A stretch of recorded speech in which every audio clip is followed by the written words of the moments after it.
Hello everyone, this is your Divya ma'am from your MEPL. So yes guys, this video is for my lovely CMA finalist student. तो जो बच्चों का exam CMA final का due है, let me tell you about paper number 20 SPM and BVM. So yes, strategic performance management and business valuation model has always been a neglected subject, I would say, both from students point of view as well as if you have a research in the industry. बाद बाकी अगर आप institute देखोगे apart from MEPL सिर्फ dedicatedly सिर्फ SPM BVM को कोई भी नहीं देता है. So but MEPL guarantees you exclusive classes on this paper number 20 guys, and मैं खुद यहाँ पे ये वाला सब्जेक्ट पढ़ाती हूँ और ये मेरा गारंटी है कि आप ये क्लासेस कर कर देखो. ठीक है, आप अलग ही लेवल का पढ़ाई होता है, सब कुछ बहुत प्रैक्टिकल, यू नो, बीवी is practical, SPM is theoretical, but theoretical practical सब कुछ हमारे रियल लाइफ से कनेक्ट करके बहुत मजेदार फॉर्म में पढ़ाया जाता है. सो ट्रस्ट मी गाइस, जहां पे दूसरी जगह शायद इनको मैक्स टू मैक्स 20 क्लासेस में पूरा सब्जेक्ट को, I wonder how do they cover for 100 marks, how can you give such less number of classes. लेकिन as against those institute MEPL आपको गारंटी करता है. मैंने खुद अभी अपना लेटेस्ट करंट रिकॉर्डिंग कंप्लीट किया है जिसमें पूरे एक्सक्लूसिवली SPM एंड BVM मिलाकर 60 क्लासेस है जो पूरा का पूरा फुल सिलेबस कवर कर रहा है, बहुत ही डिटेल्ड अप्रोच में, बहुत ही प्रैक्टिकल वे में, जिससे आपको पढ़ने में जबरदस्त मजा आने वाला है. सारे लेटेस्ट अमेंडमेंट्स कवर्ड है, ऐसा नहीं है कि पुराना रिकॉर्डिंग्स आपको दिया जाएगा. All the latest recordings, all the current recordings which is applicable for your term, covering all the latest amendment, and दो बहुत ही खूबसूरत सा मैट, एक SPM के लिए और एक BVM के लिए, is going to be provided to you. इसके अलावा if I talk about CMA final, already you know हमारा पूरा जो MEPL टीम है सारे सब्जेक्ट्स में स्पेशलाइज कर रखा है. And our faculty Mohit Agarwal sir खुद जो है यहाँ पे आपको पता है, who is a Guru of law, वो लॉ पढ़ाते हैं, कॉस्ट मैनेजमेंट ऑडिट पढ़ाते हैं. तो उन्होंने भी जो है जो लेटेस्ट उनके क्लासेस आप वो अवेल कर सकते हो. हमारा वेबसाइट आप देख सकते हो www.meplclasses.com में आप जाकर फटाफट एडमिशन ले सकते हो. बाद बाकी भी सारे फैकल्टी के जो रेस्पेक्टिव सब्जेक्ट्स है वो अवेलेबल है. सो गाइस, आप वेट मत करो, आप फटाफट ये जो पेपर है जो इसको नेग्लेक्ट किया जा रहा है, आप इसको नेग्लेक्ट मत करो, बिकॉज ये बहुत ही डेडली कॉम्बिनेशन है थ्योरी और प्रैक्टिकल का. और अगर आप हमारा क्लासेस करते हो, इनफैक्ट आप मैं मेरा सब्जेक्ट का आपको गारंटी देती हूँ, ट्रस्ट मी 80 प्लस आपका मिनिमम आना है, minimum. Just do the classes. और यस, आप बोलोगे मैम क्लासेस आपका हमें कैसे बिलीव आए, आप ऑलरेडी जो हमारा बैचेस है, लास्ट प्रीवियस बैचेस, आप उनसे भी फीडबैक ले सकते हो. अपार्ट फ्रॉम दैट, मैं आपके लिए आज एक डेमो वीडियो लेकर आई हूं जिसमें मैंने बिजनेस वैल्यूएशन का सबसे डिफिकल्ट टॉपिक जो बच्चों को लगता है स्टूडेंट्स पॉइंट ऑफ व्यू से, मर्जर्स एंड एक्विजिशन, उसके ऊपर मैंने जो डेमो वीडियो है ये बनाया है गाइस. तो आज के इस वीडियो में मैं मर्जर्स एंड एक्विजिशंस टॉपिक जो कि पूरा प्रैक्टिकल है, बिजनेस वैल्यूएशन मॉडल का चैप्टर है, वो टॉपिक मैंने आज इस वीडियो में आपको पढ़ाया है. तो ये वीडियो को पूरा लास्ट तक जरूर देखना, so that you get to have a test of what is business valuation model and how beautiful this subject is and how beautifully I have taught it in a practical manner. तो हम लोग institute का सारा sums cover करते हैं, full फ्लेजेडली पूरा mat cover होता है, तो बहुत ही मजा आएगा. सो गाइस, ये वाला जो वीडियो है अभी आप इसको एंजॉय करो. अभी मैं जो है मर्जर्स चालू करने वाली हूँ. Okay, hello everyone. So today we are going to start another important chapter of BV which is very much important from your exams point of view. Her term इस चैप्टर से आपका 8 to 10 मार्क्स का short approximately आता है exam से, उससे ज्यादा का भी आ सकता है, but 8 to 10 marks minimum guaranteed. ठीक है, so we are gonna start with merger and acquisition. Very easy chapter. Starting में थोड़े कॉन्सेप्ट्स लेने हैं. Once you understand the concept, the chapter is very easy. Starting में you have to understand the concept and then the chapter is really really very very easy. ठीक है, तो आज हम लोग नया चैप्टर चालू करने वाले, mergers and acquisition. All right, the name of the subject is what? Business valuation model. यानी यहाँ पे भी हमें वैल्यूएशन करना है, मर्जर में भी हमें वैल्यूएशन करना है ना. मर्जर में किसका वैल्यूएशन करना है? फर्स्ट अंडरस्टैंड द कॉन्सेप्ट कि मर्जर होता क्या है. अच्छा, कुछ भी लिखना मत, ठीक है, बिकॉज ऑलरेडी मैंने आपके लिए हैंड रिटन नोट्स लिख रखा है. तो अभी मैं आपको एक बार समझा रही हूँ, उसके बाद हम लोग रिवाइज करेंगे मेरे हैंड रिटन नोट से डायरेक्टली. ठीक है, फिर वही हैंड रिटन नोट्स आपको कॉपी कर लेना है. समझ में आया मैंने क्या बोला था? प्रैक्टिकल में you are maintaining one copy for me. So before starting the sums portion leave 4 pages, ताकि मैं जो आज नोट्स दूंगी आप उसको कॉपी कर लोगे. हर एक part of the sums has some concepts related with that. So before starting doing the sums, workings of the sum, you are supposed to write those concepts, and those concepts will be given to you, है ना, class के बाद आपको मिल जाएगा, लेकिन उसका soft copy मत maintain करना, उसको अपने मैट में कॉपी कर लेना. That is supposed to be dictated in the class, but so that our time gets saved, I have written it already for you. ठीक है, तो अभी ध्यान से कॉन्सेप्ट समझो, लिखने पे फोकस मत करो, खाली सुनो. लिखने का बहुत टाइम मिलेगा, पूरा मैं आपको नोट्स ही दे दूंगी, आप आराम से देख देख के सजा के सुंदर से 2-3 कलर यूज कर करके लिखना. ठीक है, चलो अभी हम लोग स्टार्ट करते हैं. 10 to 12 marks. Merger. Now what does the word merger means? ध्यान से सुनना. Have you heard about tech over, acquisition, amalgamation, consolidation, merger? इतने सारे टर्म सुने हो, तो ये मर्जर क्या होता है? For example, A limited is a company. A limited को एक्सपैंड करना है इनऑर्गेनिकली. ठीक है, उसको एक्सपैंड करना है बहुत ज्यादा अपने आप को. ठीक है, it's not an organic growth. Merger is not an organic growth, it's an inorganic growth. फटाफट आप जब कम टाइम में अपने आप को बढ़ाना चाहते हो, एक्सपैंड करना चाहते हो, दूसरे कंपनी को एक्वायर करके, टेक ओवर करके, that is called inorganic growth. Alright, so suppose for example A limited मान लो अपने आप को एक्सपैंड करना चाह रहा है. ठीक है, तो उसको लग रहा है B limited has good future prospect. B limited में गुड फ्यूचर प्रोस्पेक्ट है. Like I will give you one example. Flipkart को किसने एक्वायर किया? Flipkart company, it was a merger only ना, it was acquired by whom? It was acquired by whom? Tell me which company, which giant e-commerce company acquired Flipkart? Amazon. Amazon ने acquire किया. ठीक है, sorry, Walmart ने acquire किया. Walmart ने फ्लिपकार्ट में stake acquire किया 81%. और फ्लिपकार्ट बहुत अच्छा ई-कॉमर्स कंपनी था.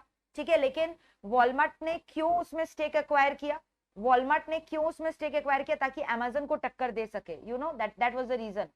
ठीक है, तो वॉलमार्ट ने फ्लिपकार्ट में स्टेक इसलिए एक्वायर किया ताकि it could give stiff competition to Amazon, which was one of the leading e-commerce companies of the world.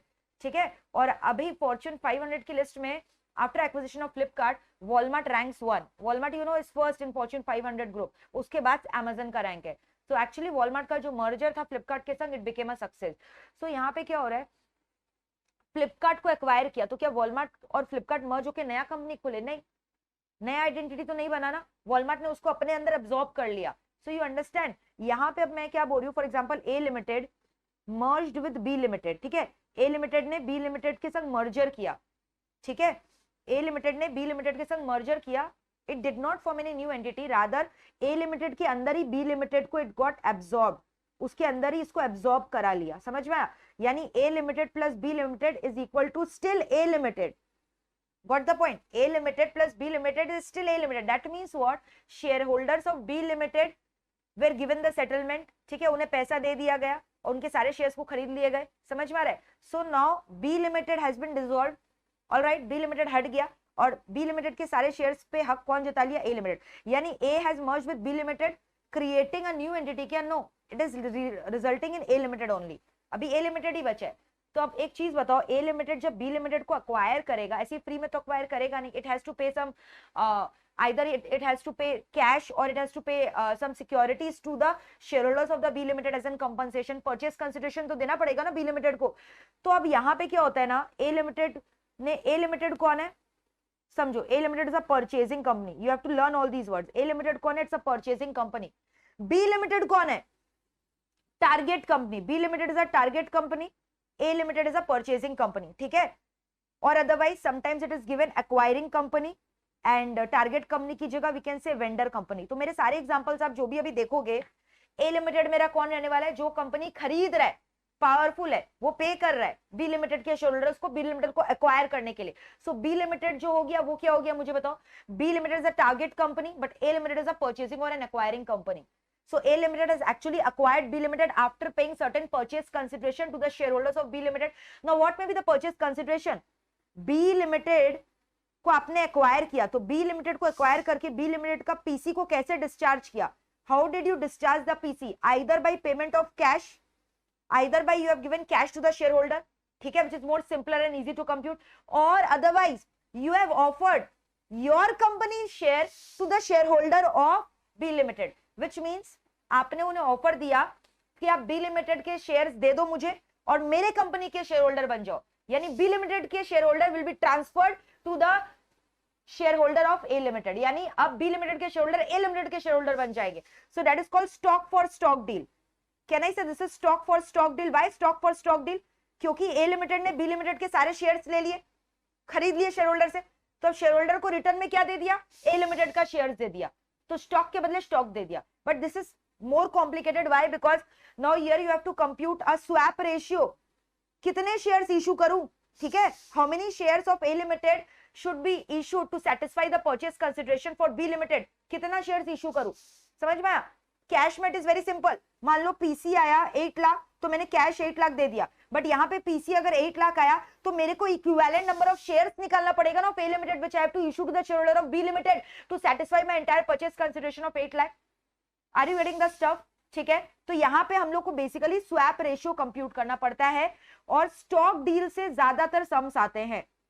ठीक है, अभी हम लोग आज भी जो हम लोग सम्स डिस्कस करने वाले हैं, most of the sums will be discussed on stock deal, share for share. यानी you have to compute a suitable swap ratio. सबसे पहले तो ये स्टॉक डील के लिए हमें क्या क्या कंप्यूट करना होगा. देखो, जब ए लिमिटेड ने बी लिमिटेड को खरीदा, एक्वायर किया, तो बी लिमिटेड को प्रॉमिस किया कि आपका जितना भी परचेज कंसिडरेशन हम लोग सेटल करेंगे शेयर्स इशू करके हमारे कंपनी के. बट कितना शेयर इशू करेंगे दैट विल डिपेंड अपॉन कि क्या स्वैप रेशियो आया है. मतलब इन स्वैप रेशियो का मतलब कितना क्या हुआ?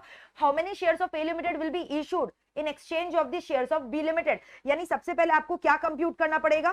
Swap ratio. सबसे पहले क्या कंप्यूट करना पड़ेगा मुझे बताओ? सबसे पहले क्या कंप्यूट करना पड़ेगा? Swap ratio. ठीक है, okay. So what we were discussing, clear है यहां तक? एक तो कैश डील जिसके ऊपर हम लोग सम्स करेंगे लेटर ऑन. आज हम लोग सम्स करने वाले स्टॉक डील के ऊपर. This is very easy. Stock deal का मतलब आप समझ गए. When A Limited is offering shares to the shareholder of B Limited, क्या आप B Limited का शेयर्स को सरेंडर करके मुझे दे दो, and in return of those share I am going to give you the shares of my company. तो don't you think इससे क्या होगा? Existing owners का right will get affected because of this merger if you are going for a stock deal. But if you are going for a cash deal, existing equity share owners का right will not be getting affected. No new owners are going to add ना, because you have discharged the liability of those shareholder, right? तो swap ratio कैसे compute होता है? Swap ratio का मतलब समझो. What does the word swap ratio means? Swap ratio का मतलब होता है how many shares of A limited has to be issued in order to satisfy the claim of the share holders of B limited. यानी number of shares of A limited to be issued to B limited. Now who is A Limited and B Limited in my example? A Limited कौन है बताओ? Purchasing company ना. और B Limited कौन है? Vendor company. Vendor बोल लो या target company बोल लो. टारगेट मतलब समझ गए, जिसको एक्वायर किया गया है ना. एक्वायरर कंपनी होगी A Limited. टारगेट मतलब whom you are acquiring, that is your B Limited. So number of shares which A Limited is issuing to the B Limited. Okay, so that is called swap ratio. तो सबसे पहले जब भी stock deal का सम आएगा ना, we need to compute the swap ratio. हमें ये स्वैप रेशियो निकालना पड़ेगा, तभी तो will be computing the actual PC that we have to release to the shareholders of B limited, right?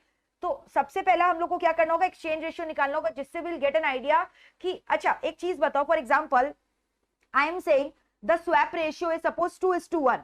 तो इसका मतलब समझो, suppose the swap ratio is 2:1 and suppose I am saying you A limited का अभी currently 1 lakh equity shares है और B limited का currently 2 lakhs equity shares है.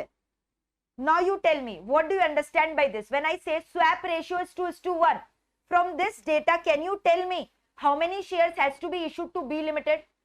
2:1 का मतलब क्या हुआ? For every 1 share of B Limited, A Limited का 2 शेयर इशू करना पड़ेगा, है ना? यही तो मैंने बोला था.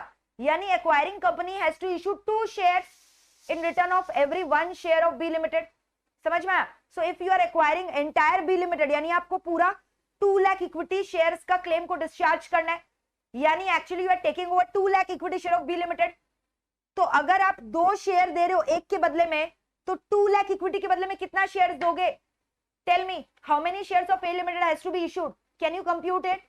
Tell me number of shares to be issued to B limited. कितना होगा? बी लिमिटेड के शेयर होल्डर्स को कितना शेयर इशू करना पड़ेगा बताओ? Very simple. टेल मी कितना शेयर, स्वैप रेशियो 2:1, और स्वैप रेशियो का मतलब मैंने क्या बोला, the number of shares of purchasing company which has to be issued to the target company, है ना, in return of the target company. 2:1 मतलब 2 शेयर देना उनके 1 शेयर के बदले में। तो अगर उनका 2 लाख शेयर है तो उसके बदले में कितना देना पड़ेगा, very simple, outstanding shares of B limited, इसको लोग फॉर्मूला बोलते हैं, but according to me it is not an formula, it's a logic, इसको पीपल लर्न करते हैं, you know, students learn this formula. Outstanding share of target company they say, in my example target company is B limited, multiplied by swap ratio, they learn this formula. Now you tell me, is this a formula, is this a formula, कितना share issue करना है, क्या ये कोई formula हुआ? आपको अपना common sense नहीं समझ में आ रहा है कितना शेयर इशू करना है?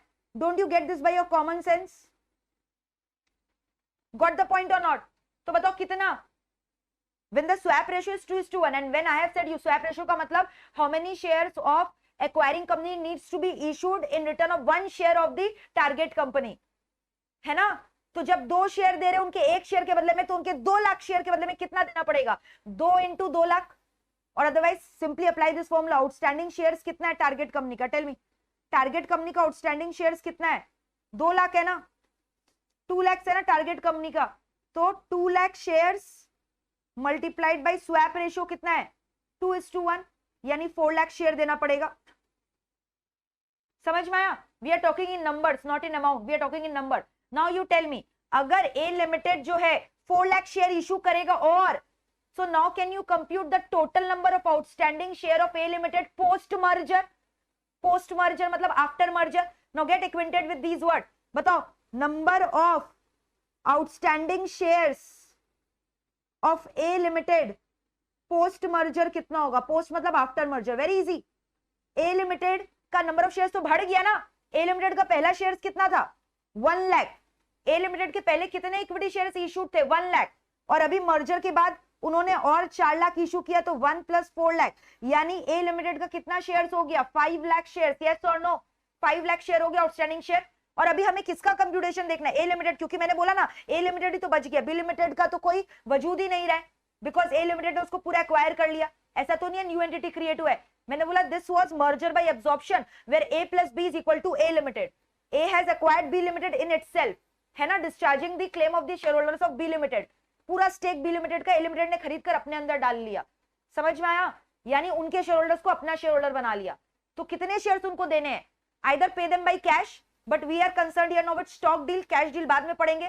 सो for stock deal we have to compute a proper swap ratio, क्योंकि you are giving stock for stock, एक हाथ से उनके कंपनी के शेयर ले रहे हो और अपने कंपनी के शेयर दे रहे हो, तो कितना दें उनके रिटर्न के बदले में, कितना दें, जितना मांगेंगे वो उतना नहीं, it will depend upon the swap ratio. अब ये स्वैप रेशियो मैंने यहाँ दे दिया, ये स्वैप रेशियो मैंने आपको यहाँ दे दिया सजाकर, but this swap ratio has to be computed.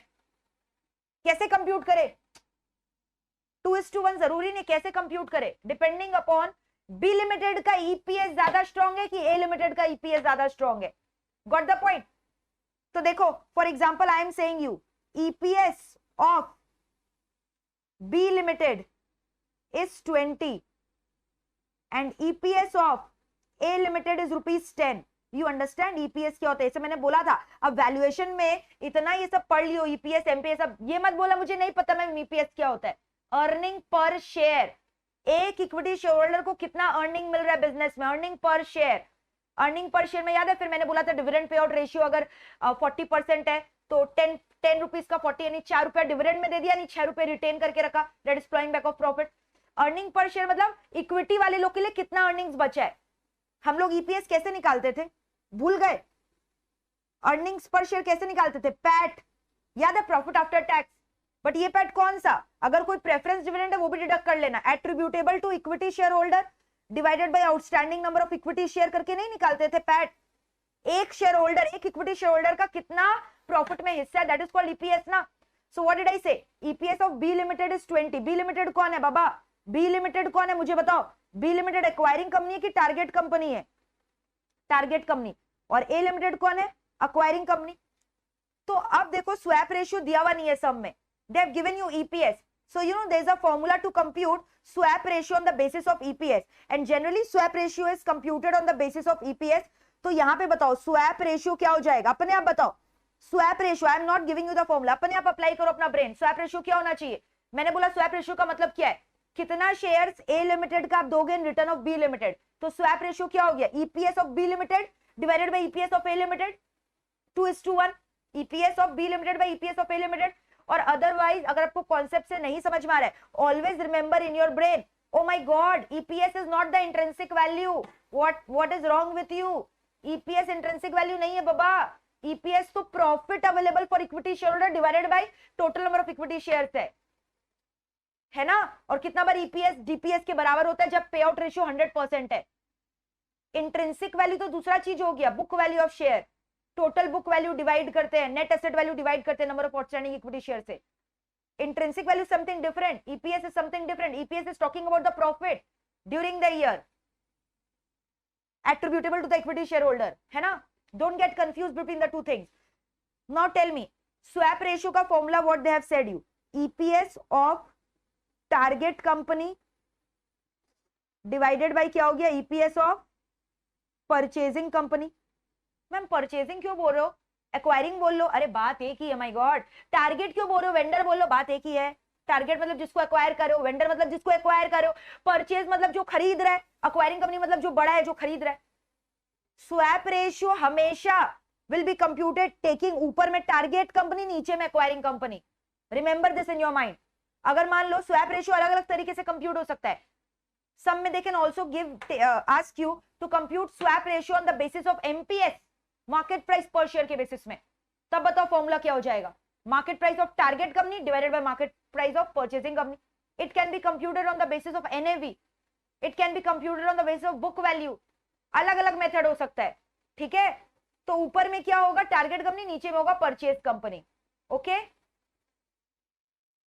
Clear है। सो टारगेट कंपनी कौन है यहाँ, बी लिमिटेड। बी लिमिटेड का ईपीएस 20 है, परचेजिंग कंपनी का ईपीएस 10 है, तो स्वैप रेशियो कितना आ गया, 2:1। Swap ratio is 2:1। Very simple, easy, done. अब सुनना ध्यान से और एक चीज important, suppose I have said you EPS before merger, हाँ this is the scenario before merger. ये पूरा एक कॉन्सेप्ट समझो, सारे सम्स कर लोगे, this is a master sum that I am discussing. मान लो I am saying you EPS of A limited and B limited before merger. A limited का EPS was 2 lakhs, B limited का EPS was 4 lakhs, ठीक है। This was the total EPS, ठीक है। Total EPS हुआ ना, ये टोटल अर्निंग्स हो गया ना, EPS कैसे हुआ, टोटल अर्निंग्स हुआ। कोई दिक्कत है यहाँ तक, टोटल अर्निंग्स बोल रहा है, A लिमिटेड का इतना है, B लिमिटेड का इतना है। ऑलराइट, A लिमिटेड का टोटल EPS 2 लाख है, B लिमिटेड का इतना है, ठीक है।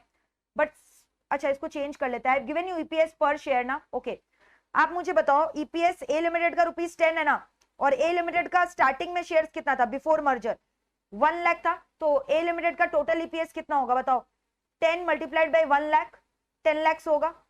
Sticking to this date only, ये वाला सम्स कंटिन्यू करें। और बी लिमिटेड का कितना होगा, बी लिमिटेड का एक शेयर होल्डर का 20 था, और बी लिमिटेड का total number of outstanding share कितना था, 2 लाख। तो 2 लाख इंटू 20 कितना हुआ, 2 lakhs इंटू 20 कितना हुआ, टेल मी। 2 lakhs इंटू 20 कितना हुआ बताओ, 2 lakhs इंटू 20 कितना हुआ भाई, 40 lakhs हुआ ना। Alright, so this was before merger. Now I have said you A limited ने बी लिमिटेड को अक्वायर करके अपने अंदर घुसा लिया, अपने अंदर समा लिया। You know why do people merge, why do people merge, tell me the reasons behind merger, why A limited has acquired B limited. सबसे पहले to enjoy economies of scale for diversification, आप जितना एक्सपैंड करोगे आपको economies of scale मिलेगा, इसका synergies का फायदा उठाने के लिए। There must be some gain from B limited ना, that is why you are acquiring it. अब जैसे ए लिमिटेड का सिर्फ टोटल अर्निंग साल का 10 लाख था, बी लिमिटेड को एक्वायर करेगा तो पूरा बी लिमिटेड का प्रॉफिट इसके पास आ जाएगा, है ना। और ए प्लस, ये तो हो गया सिंगल ए और बी का।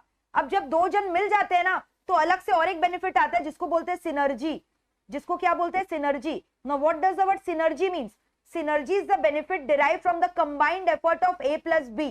So you know post merger there are 3 things which you are getting, earnings of A limited plus earnings of B limited plus A plus B का synergy effect. But exams में this A plus B का अगर synergy effect का value नहीं दिया हुआ है, we assume it to be 0. We assume it to be how much, 0. Now tell me post merger earnings कितना हो जाएगा। post merger मतलब मर्जर के बाद post merger earnings of A limited, क्योंकि अब तो ए लिमिटेड बचा है क्योंकि it is absorb B limited. Can anyone tell me post merger earnings कितना होगा? बताओ। पहले ए लिमिटेड अकेला कमा रहा था 10 लाख, बी लिमिटेड अकेला कमा रहा था 40 लाख, तो दोनों मिलाकर कितना हो जाएगा बताओ? Earnings of A limited plus earnings of B limited plus any synergy if any given in the sum. मैंने बोला ना सिनर्जी अगर कुछ दिया हुआ है तो, बट सिनर्जी यहां नहीं दिया मैंने सम में तो जीरो ले लेना, बट कितनी बार सम में 10 लाख 20 लाख ऐसे दिया रहता है, तो ये 10 लाख है और ये कितना है 40 लाख, तो टोटल अर्निंग्स कितना हो गया 50 लाख हो गया। टोटल अर्निंग्स कितना हो गया 50 लाख। क्लियर है? अब मुझे बताओ पोस्ट मर्जर टोटल अर्निंग्स इतना है और पोस्ट मर्जर शेयर्स कितने हैं? पोस्ट मर्जर आउटस्टैंडिंग शेयर्स कितने? Already you have computed it, tell me come on. Post merger outstanding share कितने ए लिमिटेड के? बढ़ गए थे ना शेयर। पहले ए लिमिटेड खाली 1 लाख शेयर रख रहा था, लेकिन अभी उसको बी लिमिटेड के पीसी को सेटिस्फाई करने के लिए 4 लाख नया शेयर इशू करना पड़ा, तो ए लिमिटेड का टोटल शेयर बढ़कर कितना हो गया? टेल मी 5 लाख, है ना? Now can you tell me EPS of post merger firm? EPS of post merger firm कितना हो गया? पोस्ट मर्जर के बाद ईपीएस कितना हो गया? Total combined EPS by total combined outstanding share, यानी 50 डिवाइडेड बाय 5, यानी कि 10 रुपीज हुआ ना EPS post merger. Post merger EPS कितना हो गया? 10। अब यही एग्जाम में आता है, find post merger EPS, find post number of outstanding share, find swap ratio. ये 10 मार्क्स का एक सम आता है, जितना भी अभी डिस्कशन किया 10 मार्क्स का एक सम।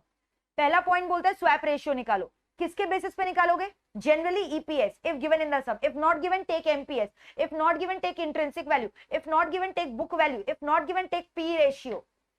सो मैम स्वैप रेशियो का फॉर्मूला क्या होगा अगर मार्केट वैल्यू लेना है? तो ऊपर में मैंने बोला क्या लेना है स्वैप रेशियो के लिए, हमेशा ऊपर में क्या अज्यूम करना है? टारगेट कंपनी, और नीचे में क्या लेना है? Acquiring company. तो अगर मार्केट प्राइस ले रहे हो तो क्या लिखोगे? Market price of target company divided by market price per share of acquiring company, swap ratio आ जाएगा। वैसे ही अगर मान लो पी रेशियो दिया हुआ है तो ऊपर में P ratio of target company divided by P ratio of acquiring company, swap ratio आ गया। And once you get the swap ratio, how will you get the number of shares to be issued? किसका share से multiply करोगे? एक चीज बताओ, swap ratio तो चलो आ गया, स्वैप रेशियो मेरा आ गया, कितना आया था? 2:1 आया था ना? हाँ ये रहा। तो किससे मल्टीप्लाई किया आपने बताओ? ये जो 2:1 है किसको किससे मल्टीप्लाई किया? स्वैप रेशियो को 2:1 आया तो किससे मल्टीप्लाई किया स्वैप रेशियो को? 2:1 जो स्वैप रेशियो है किससे उसको मल्टीप्लाई किया? Did you multiply it with A limited outstanding share कि बी लिमिटेड आउटस्टैंडिंग शेयर? किसके आउटस्टैंडिंग शेयर से मल्टीप्लाई किया? कंफ्यूज मत हो जाना, 1 लाख से मल्टीप्लाई मत कर देना। हमें तो ये निकालना है ना कि टारगेट कंपनी को कितना इशू करना है, तो ऑब्वियस सा बात है टारगेट कंपनी के लिए ले लोगे ना swap ratio. You are finding कि टारगेट कंपनी को कितना शेयर देना है, उनके 2 लाख शेयर के बदले में ए लिमिटेड को कितना शेयर इशू करने हैं। स्वैप रेशियो का मतलब क्या हुआ? Number of shares of acquiring company to be issued in return of 1 share of B limited to the shareholder of B limited. So swap ratio multiplied by outstanding number of share of B limited always, target company. गलती से भी outstanding share of A limited मत कर देना यहाँ. It is concept. You are getting the logic. There is no formula. अगर confuse भी होगी तो कॉन्सेप्ट याद कर लेना. तो मैंने आपको पता है 5-6 फॉर्मूला सिखा दिया. स्वैप रेशियो क्या होता है पढ़ाया. स्वैप रेशियो का आप 4 फॉर्मूला दिया हुआ है बुक्स में. चारों फॉर्मूला बोल लोगे. Based on EPS, EPS of target by EPS of acquiring, based on MPS, MPS of target by MPS of acquiring, based on intrinsic value of target by intrinsic value of acquiring, based on book value per share, book value of target company by book value of acquiring company, based on P ratio of target company by P ratio of acquiring company. ये कोई formula है? इसको formula बोल के एक page बना दिया अलग से और बच्चे इसको रट्टा मारते, रट्टा रट्टा रट्टा. I don't understand why they learn it all these things.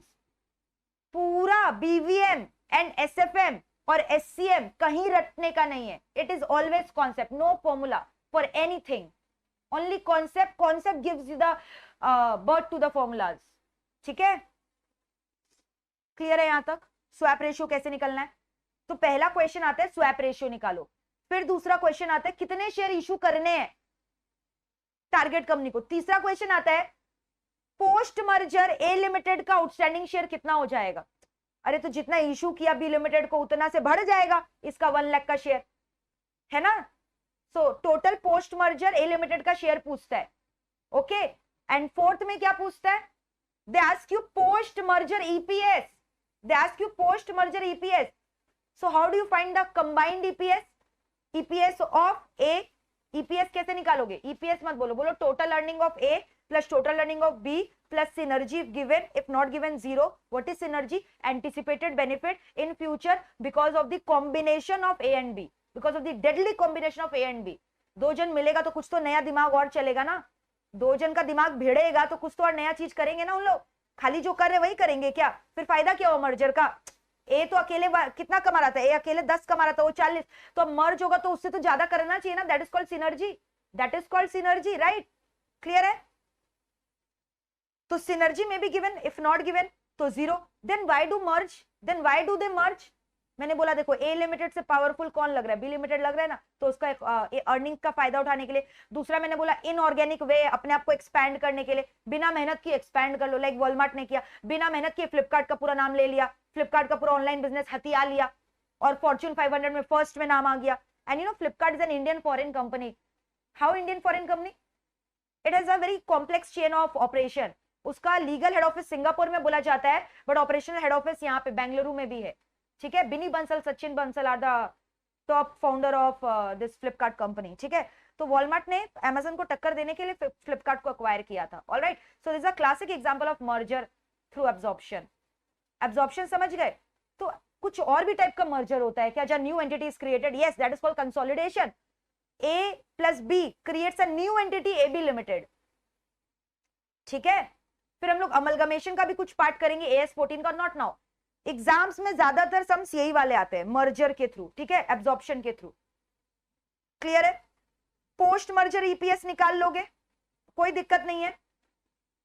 अब एक चीज सुनो, A लिमिटेड और B लिमिटेड.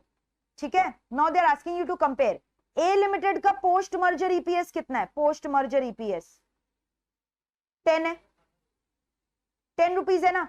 अगर मैं बात करूं B लिमिटेड वालों का, ठीक है, ऑल्दो सारे शेयर्स इसके A लिमिटेड ने खरीद लिया, बट A लिमिटेड के पास तो है, तो in that case B limited का पोस्ट मर्जर EPS कितना होगा? एनी आइडिया कितना होगा? बताओ. जो मर्ज्ड फर्म का EPS है multiplied by the swap ratio, multiplied by the swap ratio. ये तो 10 रुपीज किसका है? इसका है ना, तो इसका कितना होगा? 2:1 से मल्टीप्लाई करो, multiplied by the swap ratio. ठीक है, एक्सचेंज रेशियो. तो यानी 10 मल्टीप्लाइड बाय स्वैप रेशियो कितना था? 2, यानी इसका कितना होगा? 20. क्लियर है? All right. अब इसके बाद ना दे ask you sometimes find out post merger market value of shares.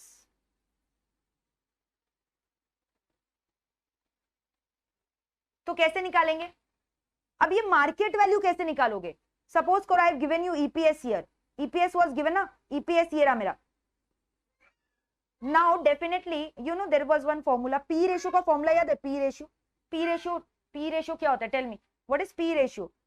It is nothing. P ratio का मतलब market price per share by EPS, याद है? यही तो होता है P ratio. So do you remember when we need to find MPS? मैंने एक फॉर्मूला बताया था.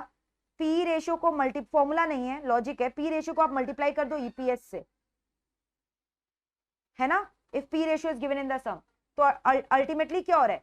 अर्निंग्स कट जा रहा है, तो P बचा ना, P मतलब MPS बचा ना. ठीक है, तो अब यहाँ पे देखो क्या दिया हुआ है. EPS आपको पता है post merger, but post merger market value के बारे में तो कुछ नहीं बोला है. तो पक्का सम में P रेशियो दिया हुआ रहेगा, पक्का सम में P रेशियो दिया हुआ रहेगा. सो मान लो मैंने यहाँ पे बोला, और अगर P ratio post merger P ratio generally नहीं दिया रहता है, तो जो pre merger P ratio A limited का होता है ना, वही पोस्ट मर्जर P रेशियो होता है. सम्स करेंगे और क्लियर होगा. तो मान लो for example I have given you P ratio is 5. Can you compute MPS? Can you compute MPS for me now? बताओ MPS कितना होगा? टेल मी MPS कितना होगा यहाँ? What will be the MPS here? 10 multiplied bye 5 होगा 50. तो आ गया ना post merger MPS. Post merger MPS आ गया, यस और नो? पोस्ट मर्जर MPS आ गया. A लिमिटेड के लिए ही होगा, और B लिमिटेड के लिए क्या होगा? B लिमिटेड के लिए क्या होगा? P रेशियो वही 5 है, तो उसके लिए तो 20 है ना, तो 20 into 5 कितना हो गया? 100. यू नो व्हाई उसके लिए 100 है? क्योंकि देखो मैंने क्या बोला था, आप कंपेयर करो, बी लिमिटेड के शेयर होल्डर के पास ए लिमिटेड का शेयर है, तो बी लिमिटेड का एक शेयर ए लिमिटेड का 2 शेयर के बराबर है ना, 2 शेयर इशू किए गए ना उनके एक शेयर के बाद, स्वैप रेशियो 2:1 है, तो इनका जो भी 1 होगा फॉर इक्विवेलेंट फॉर 1 शेयर होगा, उनके लिए वो हाफ होगा, तो उनका जो 1 शेयर था उसके लिए इक्विवेलेंट एमपीएस क्या होगा, उसका डबल कर दो। Got the point? मैंने आपको क्या बोला, ए लिमिटेड का 2 शेयर बी लिमिटेड का 1 शेयर के बराबर है ना, तो ए लिमिटेड का जो भी होगा उसको आपको डबल करना पड़ेगा ना बी लिमिटेड का वैल्यूएशन के लिए, यस और नो, तभी तो सेटिस्फाई करेगा, क्योंकि बी लिमिटेड हर एक अपना सिंगल शेयर के लिए ए लिमिटेड का 2 शेयर रख रखा है, तो उनके शेयर होल्डर्स का एमपीएस कितना हो जाएगा, पहले जो एक शेयर होल्डर था उसके पास तो 2 शेयर होगा ना ए लिमिटेड का, तो उसका एमपीएस कितना हो गया, 100 हुआ ना, उसके शेयर्स के हिसाब से, बी लिमिटेड के शेयर्स के हिसाब से। Got the point? सम्स करोगे और क्लैरिटी आएगा।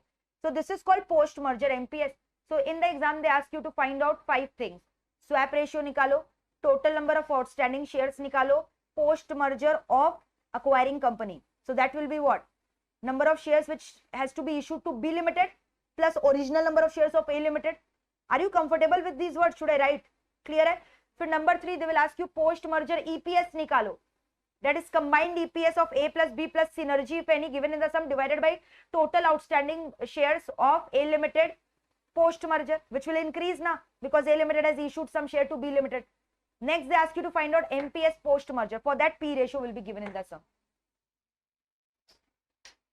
Are we through with this? Clear है यहां तक पूरा कॉन्सेप्ट? ठीक है,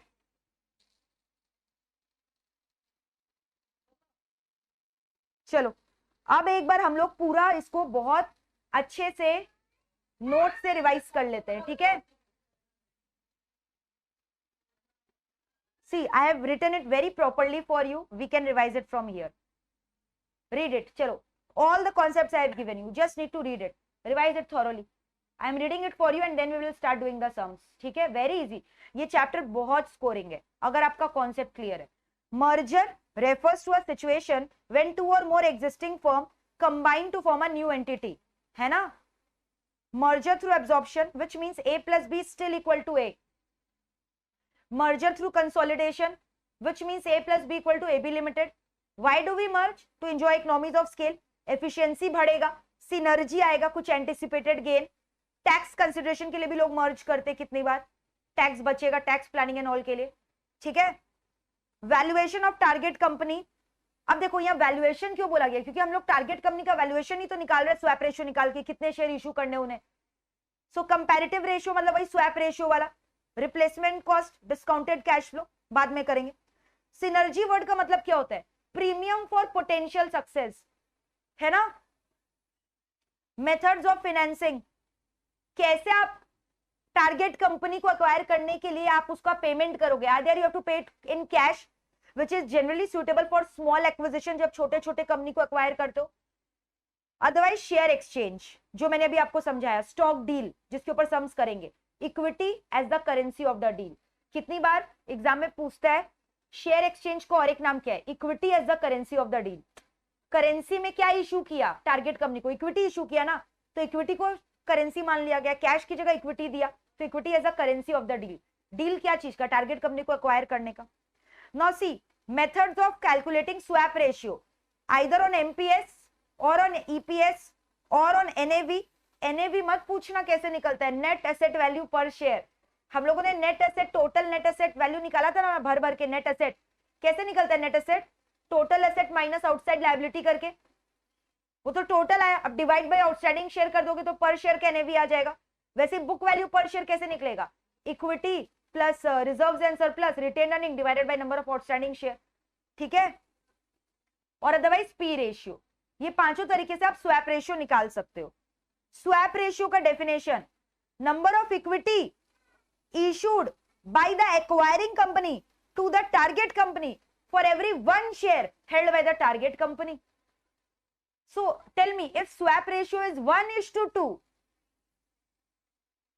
तब मतलब टारगेट कंपनी के 2 शेयर्स की जगह मुझे एक्वायरिंग कंपनी को सिर्फ 1 शेयर इशू करना है. तो can you understand the logic? Purchasing company will always want this ratio to be lower, ताकि कम शेयर में इशू करूं. और target company will always want this share to be higher so that they get more shares. Logic is clear.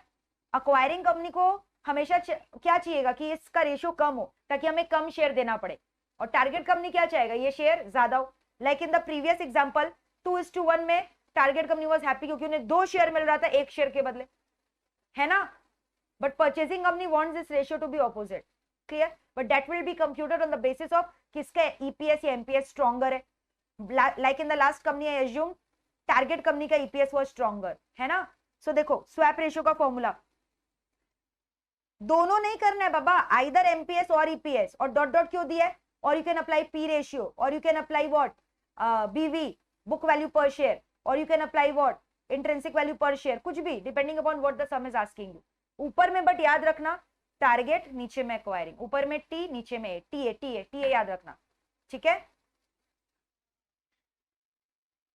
EPS का formula, extra notes to avoid any confusion, maybe exams में pressure की वजह से you forget what is EPS, sometimes it happens we get blackout, तो मैंने EPS का formula लिख दिया। Earning available for equity, if preference is not given then PAT directly ले लो, divided by number of outstanding equity share, right. MPS कैसे निकलता है, just now we discuss P ratio into EPS. Why this formula, P ratio means MPS by EPS, so EPS getting cancelled, so MPS is nothing ना but market price per share.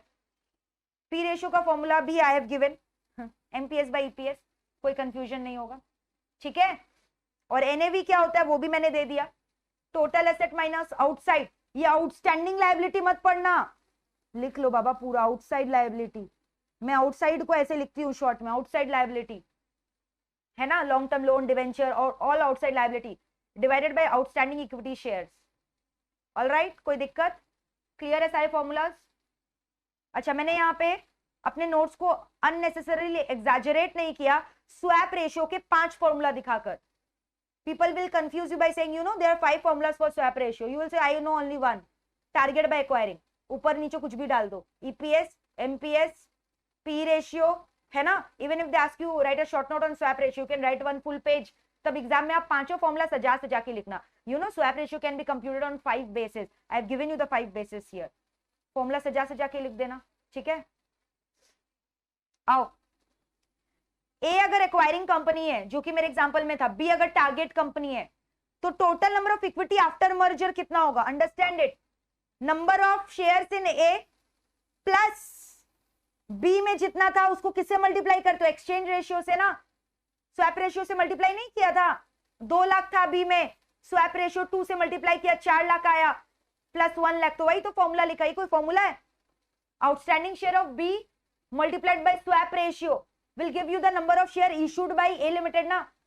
तो NA मतलब क्या, number of share जो A में already था plus जो B को मैंने दिया, B को मैंने कितना दिया, B में जितना था इनटू स्वैप रेशियो।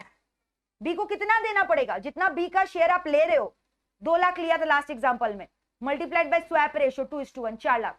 2 लाख के बदले में मैंने 4 लाख शेयर दिया, A लिमिटेड ने 4 लाख दिया है, और खुद का A का कितना था ऑलरेडी 1 लाख, तो 1 lakh plus 4 lakh 5 lakh, 5 lakhs। Are you getting confused? Are you getting confused? Crystal clear.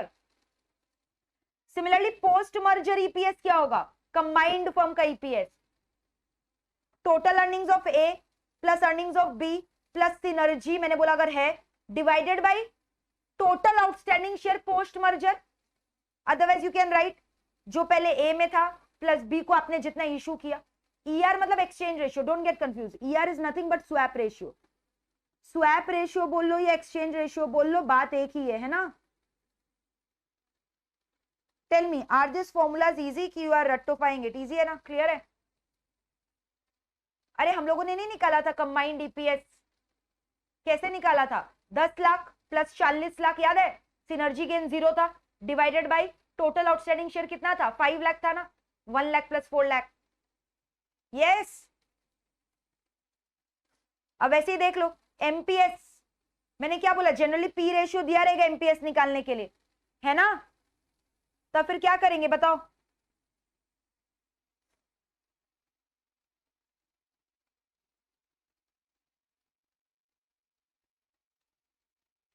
अगर बोल रहे पी रेशियो नहीं दिया तो आप एमपीएस कैसे निकालोगे, जो फॉर्म ए का टोटल पहले मार्केट कैप था, बाद में बी का जो मार्केट कैप था प्लस सिनर्जी, ठीक है, divided by number of outstanding equity share, MPS आ जाएगा, अदरवाइज पी रेशियो वाला से करना। अच्छा, टारगेट कंपनी का याद है, मैंने इक्विवेलेंट ईपीएस निकाला था कि मर्जर के बाद उसका ईपीएस कितना होगा, 20 ईपीएस आया था पूरा मर्ज्ड फर्म का, बट मैंने बोला उसको मल्टीप्लाई कर देना एक्सचेंज रेशियो से, तो उसका इक्विवेलेंट निकल जाएगा ईपीएस, है ना। तो इक्विवेलेंट ईपीएस मतलब समझ गए, टारगेट कंपनी का ईपीएस कितना होगा आफ्टर मर्जर। तो याद है मेरा 20 आया था, मल्टीप्लाइड मैंने क्या बोला था, 2:1 कर देना, स्वैप रेशियो 40, है ना, क्योंकि वहां पे एक्सचेंज रेशियो 2:1 है, मतलब जो भी ए लिमिटेड का ईपीएस होगा उसका डबल होगा ना बी लिमिटेड के लिए, because they have 2 shares for every 1 share of A, yes और नो। फिर ये गेन और लॉस निकालते हैं कि मर्जर के पहले ए लिमिटेड का ईपीएस कितना था, मर्जर के बाद कितना था, तो गेन लॉस निकालते हैं, वैसे ही बी का निकालते हैं, ठीक है। ये हम लोग जब सम्स करेंगे ना तो सब क्लियर हो जाएगा। अच्छा, A limited always wants swap ratio to be low, B always wants to be high, clear है। ए कौन हो गया एक्वायरिंग, बी कौन हो गया target. Now are you guys ready for the sum, चलो take out my sums list. Question number 2 हम लोग पहले करेंगे, first we are going to solve question number 2, ठीक है, आ जाओ। let us solve question number 2, just solve question number 2 very quickly, आ जाओ, very easy, बहुत मजा आने वाला है। take out your calculator, take out your copy, leave 4 pages for writing notes, start after 4 pages, practical sums on merger and acquisitions, question number 2। सोचो ये सब सम ना एग्जाम में they give you for 6 marks 8 marks, मुझे तो लगता है free में मार्क्स मिलता है। आओ, R limited is intending to acquire S limited by merger, तो सबसे पहले लिख लो एस लिमिटेड कौन है, टारगेट कंपनी, आर लिमिटेड कौन है, एक्वायरिंग कंपनी। पर्टिकुलर्स, आर कौन है, परचेजिंग कंपनी ना एक्वायरिंग कंपनी, और ये टारगेट है। टोटल अर्निंग्स दिया हुआ है, आउटस्टैंडिंग शेयर्स दिया हुआ है, दिस इज प्री मर्जर ना, मर्जर के पहले दिया हुआ है ना ये particulars, and they have also given you MPS पर शेयर। सी, एक बच्चा भी इसका आंसर बता देगा, EPS of both the company, merger के पहले ईपीएस कितना है, ईपीएस का फॉर्मूला क्या होता है, total earning bye outstanding share, निकाल लो।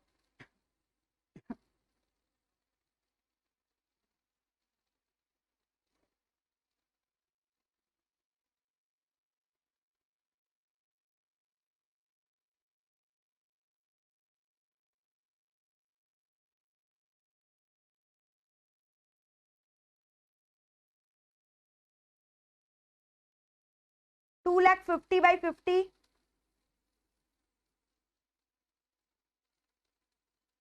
कितना हुआ 5, और एस लिमिटेड का कितना है 90/30, के लिख दिया, हाँ please avoid it in your exam, don't write K and all in your exam, it is not acceptable, okay, पूरा थाउजेंड्स में लिखना होता है। सो ईपीएस पर शेयर आ गया मेरा, पहला सम डन, 2 मार्क्स दे दो अपने आप को, खुद से कर लिया तो। चलो, if the proposed merger takes place, what would be the new earnings per share, assuming merger takes place by exchange of equity, stock deal है ना, इक्विटी डील हुआ है, एंड एक्सचेंज रेशियो किस पे बेस्ड है, करंट मार्केट प्राइस पे। Compute the swap ratio for me, compute the swap ratio. देखो पहला क्वेश्चन ही क्या बोला है, what should be the exchange ratio, निकालो, राइट डाउन, और बोला है swap ratio should be on the basis of market price per share, मैंने बोला ईपीएस एमपीएस कैसे भी हो सकता है, लिखो, तो market price per share of, अच्छा फॉर्मूलाज लिखना इंपॉर्टेंट है, you can not skip the writing the formulas, नहीं तो मार्क्स कट जाएंगे, you have to show the steps.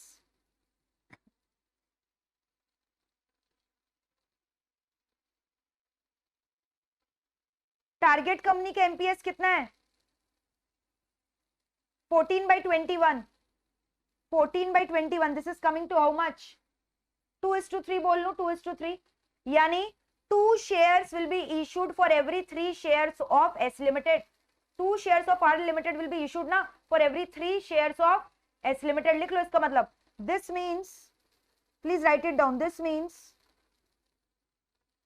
2 shares of acquiring company का नाम क्या? R Limited ना. R Limited will be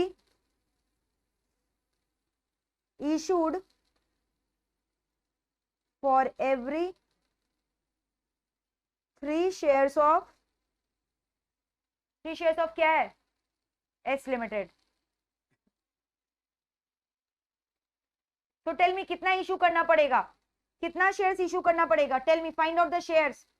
तो शेयर्स टू बी इशूड कितना होगा? Shares to be issued, outstanding shares of S Limited multiplied by swap ratio. Swap बोलो या exchange, बात एक ही है. तो S Limited का आउटस्टैंडिंग शेयर कितना है? 30,000. 30,000 मल्टीप्लाइड बाय 2/3, 20,000 शेयर्स इशू करना पड़ेगा, राइट? 20,000 शेयर इशू करना पड़ेगा, है ना? यानी अब बताओ टोटल शेयर्स कितना हो गया? आर लिमिटेड का आउटस्टैंडिंग शेयर कितना हो गया बताओ? Outstanding shares of R limited, उन्होंने 20 नया शेयर इशू किया है.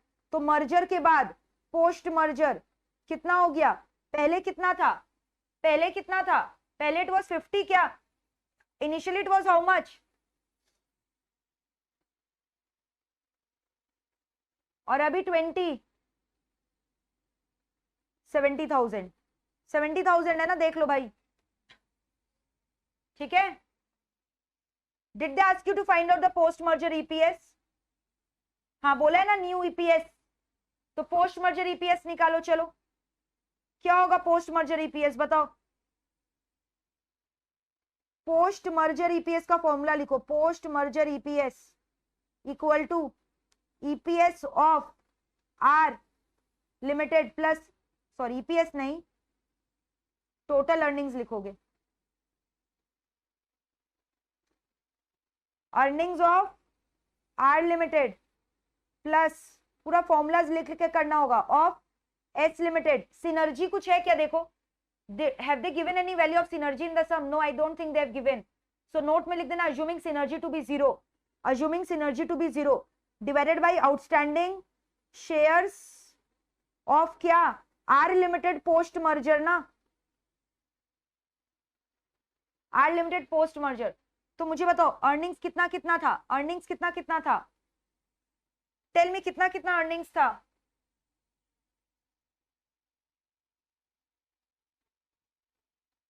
$250,000 और 90.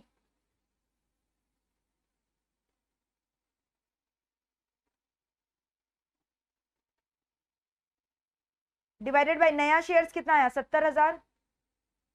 वैल्यूएशन करके बताओ कितना आ रहा है? ईपीएस कितना आ रहा है? Post merger EPS, post merger EPS 4.86,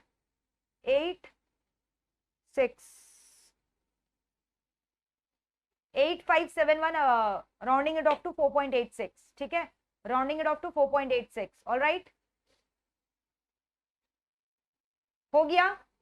तो सेकेंड पार्ट डन. अब थर्ड पार्ट में देखो क्या बोला है. What should be the exchange ratio if S Limited wants to ensure same earnings to the member as before the merger took place. तो बोल रहा है कि यहाँ पे एक्सचेंज रेशियो कितना होगा अगर S Limited wants कि उसका अर्निंग में चेंजेस नहीं आए. अभी अर्निंग में चेंजेस आया है क्या? चेक करो.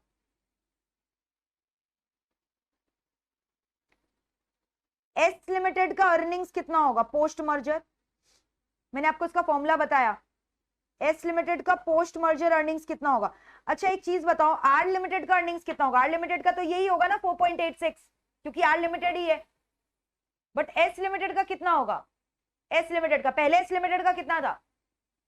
पहले एस लिमिटेड का ईपीएस कितना था? 3 रुपीज था ना. पहले एस लिमिटेड का ईपीएस कितना था? 3 था. अभी कितना है? 4.86. बट इक्विवेलेंट ईपीएस कितना होगा? इक्विवेलेंट ईपीएस मैंने क्या बोला था? टारगेट कंपनी के इक्विवेलेंट ईपीएस कैसे निकलता है?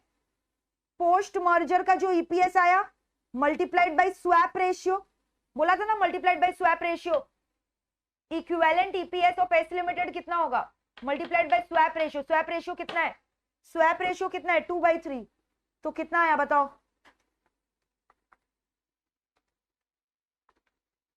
3.24 आया, समझे। तो ये लिख लो यहाँ equivalent EPS for S limited कितना होगा, for S limited after merger, और बिफोर मर्जर एस लिमिटेड का ईपीएस कितना था, S limited EPS before merger, merger के पहले 3 रुपीज था ना, तो गेन हुआ कि लॉस, यही गेन लॉस का बात करी थी, गेन हुआ ना, गेन ऑन मर्जर कितना हुआ to S limited, gain on merger to S limited कितना गेन हुआ, एस लिमिटेड को कितना गेन हुआ बताओ,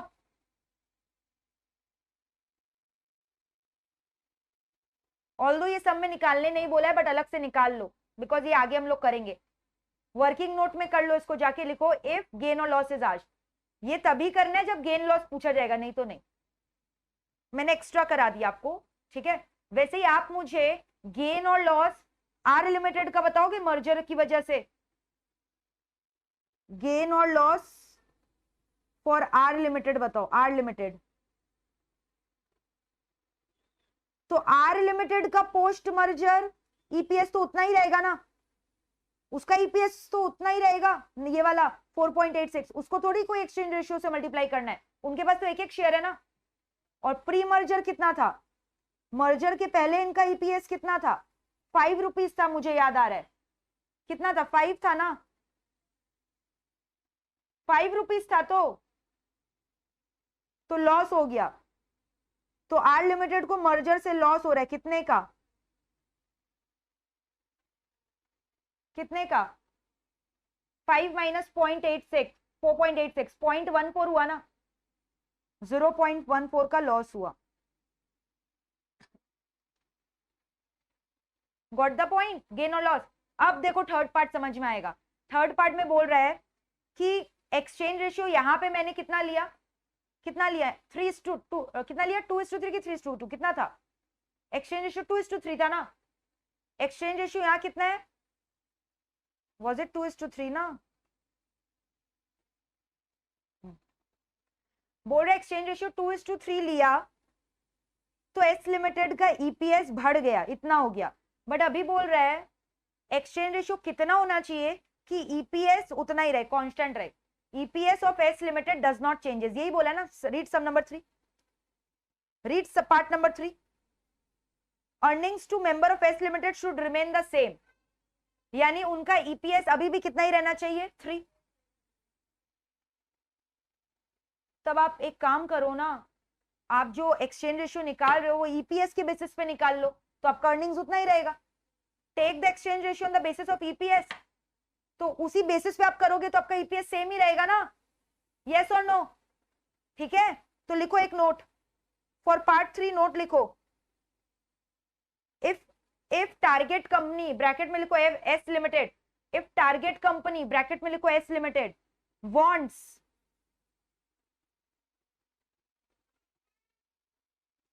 the post merger EPS to remain the same, to remain the same as the pre-merger EPS, wants the post-merger EPS to remain same as the pre-merger EPS, जो pre-merger था, that is 3 rupees, that is 3 rupees ना, 3 रुपया था ना EPS बाबा, 3 रुपया था ना, we found it ना 3 rupees, so for that swap ratio should be considered on the basis of EPS. So swap ratio should be considered on the basis of EPS. अब कर लो सम, निकालो,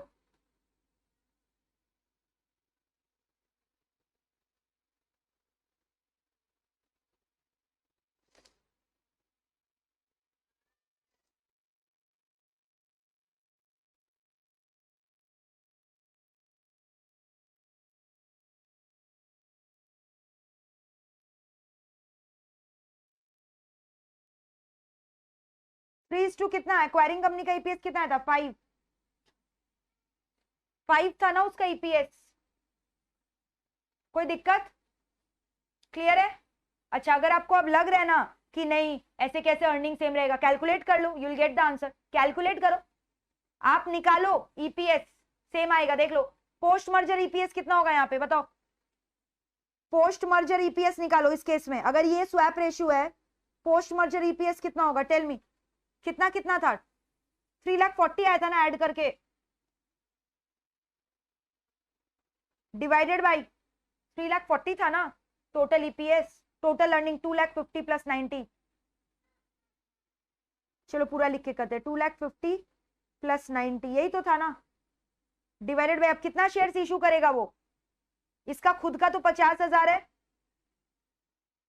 प्लस 30,000 के बदले में कितना शेयर्स देगा, 3 into 5 देगा ना। Number of shares to be issued कितना होगा, are you okay with this calculations, yes और नो? नंबर ऑफ शेयर्स कितना इशू करेगा, ठीक है, कितने नंबर ऑफ शेयर्स को इशू करेगा, अभी through with this. Outstanding shares कितने होंगे, 50 प्लस 30 इंटू 3/5 में कोई कंफ्यूजन? तो ईपीएस निकालो कितना है, compute post merger EPS, how much you are getting.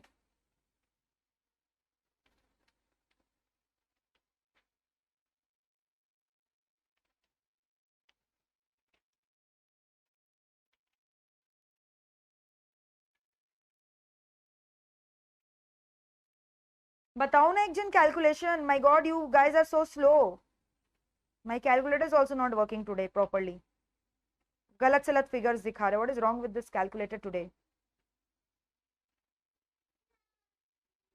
How much, नीचे में कितना आ रहा है, नीचे में बताओ, 68,000 है क्या नीचे,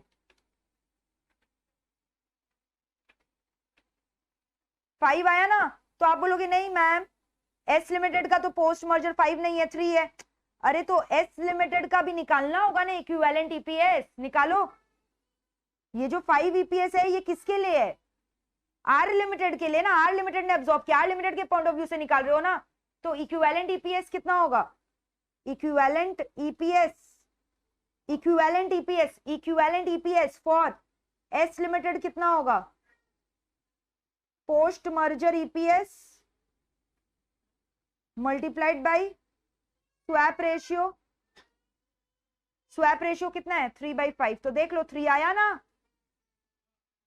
तो अर्निंग सेम है ना पहले और अभी का, you have checked it out, और आना ही है ना क्योंकि हम लोगों ने स्वैप रेशियो ही तो 3/5 लेकर किया है, got the point.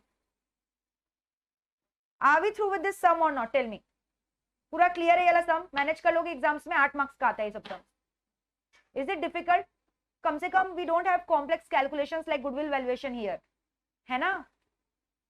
Are you finding it difficult और easy? I want your comments, ये डिफिकल्ट लग रहा है कि इजी लग रहा है, want your comments on this.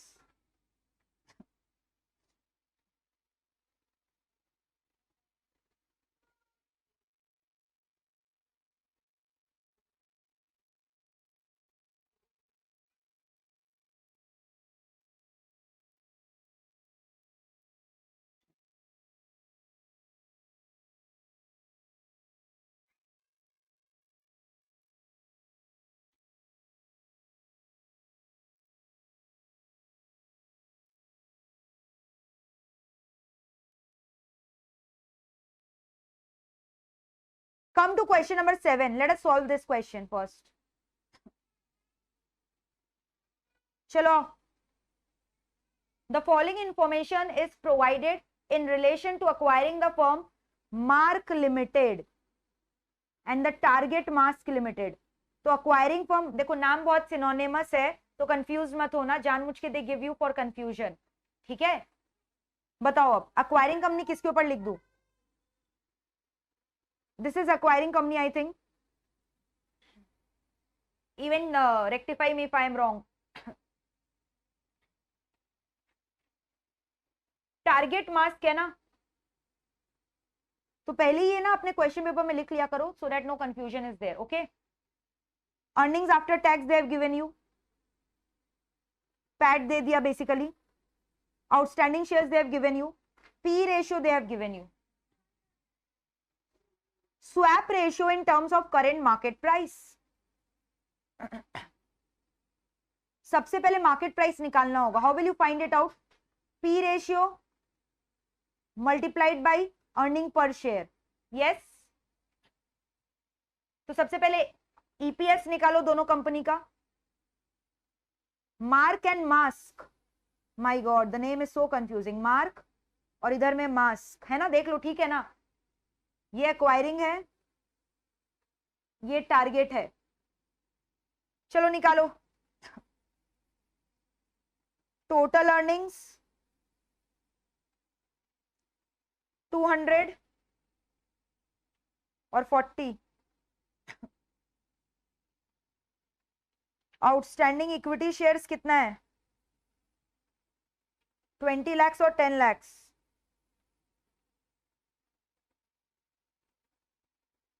This is in rupees. Compute EPS for me guys. EPS निकाल के दो मुझे। अर्निंग पर शेयर कितना आ रहा है? You know the formula of EPS.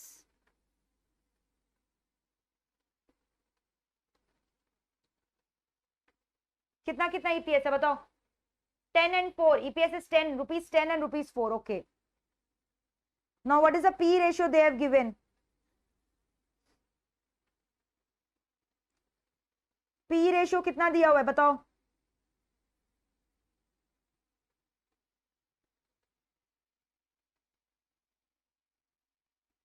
Ten and 5।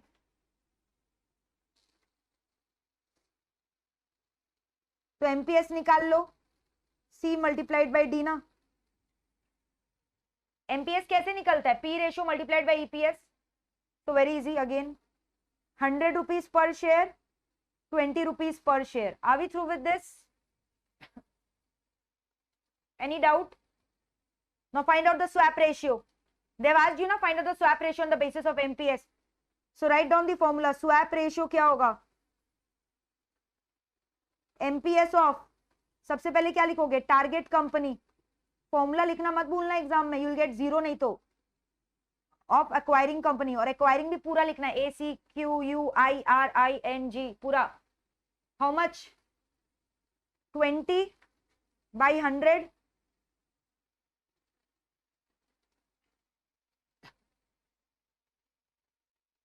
Yes,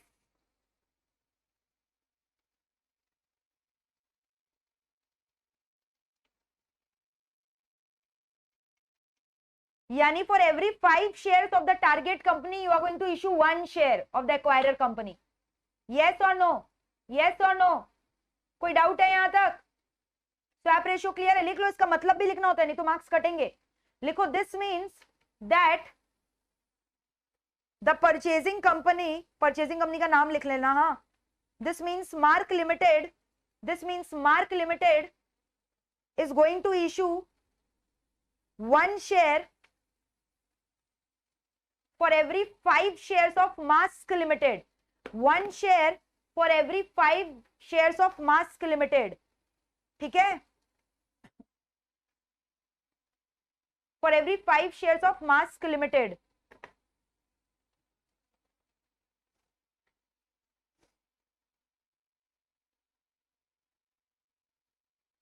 Done? Swap ratio अब सेकेंड अपने आप करो, I will not help you, waiting for you guys.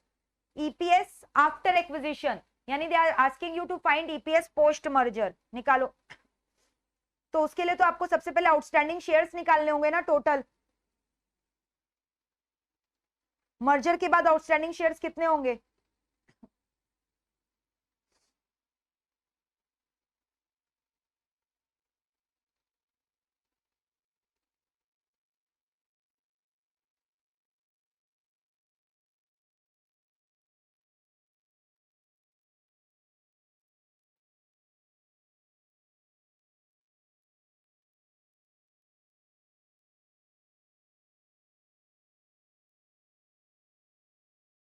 Check कर लो, एम आई करेक्ट और नॉट। चेक कर लो ये शेयर्स ठीक है कि नहीं, फटाफट चेक करो।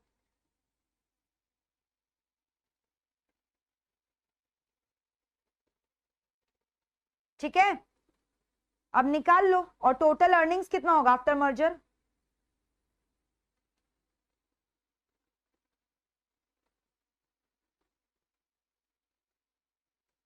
मार्क प्लस मास्क का ईयर अर्निंग्स ना, और प्लस सिनर्जी। सिनर्जी दिया हुआ है क्या? प्लीज चेक करो सिनर्जी इज गिवन क्या? Have they given you any synergy? So no, they have not given I think. So 200 plus 40, 240. So post merger EPS,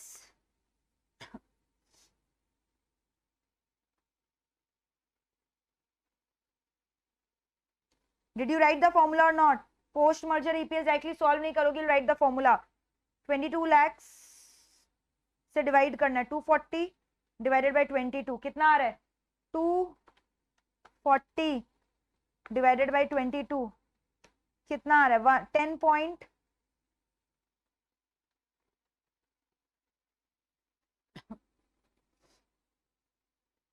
rounding it off to 10.91 rupees. Are we through with this? Clear है?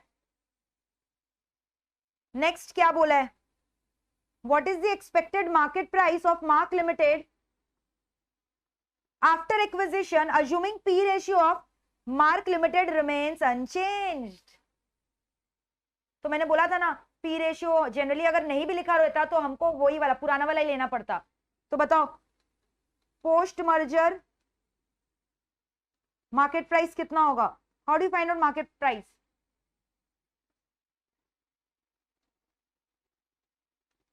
तो P ratio पहले कितना था? P ratio पहले कितना था बताओ? 10 था ना. ईपीएस, नया ईपीएस कितना आया? 10.91. तो वैल्यूएशन बताओ कितना होगा? 10 मल्टीप्लाइड बाई 10.91 कितना हुआ बताओ?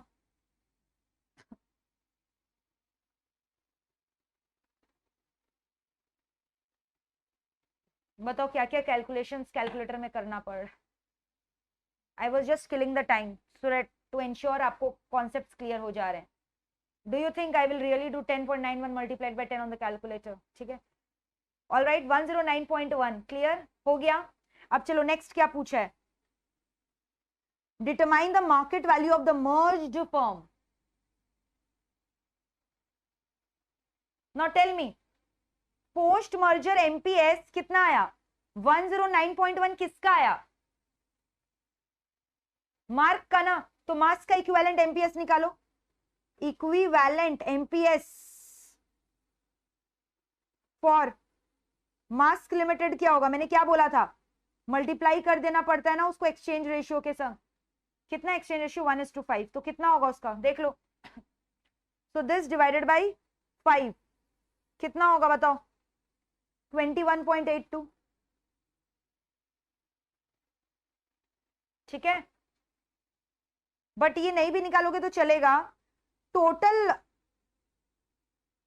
मार्केट वैल्यू कितना होगा मर्ज्ड एंटिटी का? जितना उसका शेयर्स है. शेयर्स तो हम लोगों ने निकाला ना. टोटल शेयर्स कितना था मर्ज्ड एंटिटी का? मर्ज्ड एंटिटी का आउटस्टैंडिंग शेयर 22 लाख था ना. 22 लाख था. तो वेरी सिंपल, किससे मल्टीप्लाई कर दोगे बताओ? 22 लाख को किससे मल्टीप्लाई कर दोगे? Tell me. 22 lakh multiplied by अभी आपने निकाला ना 109.1. Tell me the figure. 22 lakh multiplied by 109.1 कितना आ रहा है बताओ? 2400.2 आ रहा है. ठीक है,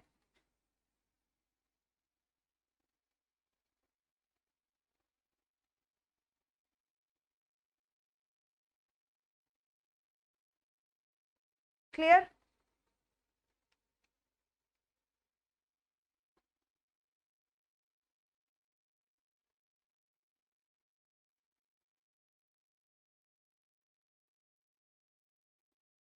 अच्छा, एक और तरीका है. If you want to find out just for your concept purpose, अगर आप दोनों एंटिटी का अलग अलग निकाल रहे हो तो अभी मुझे बताओ कि इसका वैल्यू कितना है? 109.1. जो मार्क लिमिटेड के पहले वाले शेयर होल्डर्स से कितने थे? What was the total number of shares? 20 lakh था. अभी वैल्यूएशन कितना है? 109 पॉइंट आपने बोला ना कुछ. और अगर आप इसका यही वाला शेयर्स लेते हो 10 लाख तो इसका इक्विवेलेंट मार्केट प्राइस से मल्टीप्लाई करो। इक्विवेलेंट एमपीएस आपने निकाला ना, कितना निकाला? इक्विवेलेंट एमपीएस कितना आया अभी? निकाला ना इक्विवेलेंट एमपीएस, कितना आया था? 21.82। तो आप ऐसे भी कर सकते हो, बात एक ही है, देखो चेक करो वही आएगा, answer will be same, check it out. दोनों को ऐड कर दो, देखो आंसर वही आएगा, करके देखो, you will get the same answer.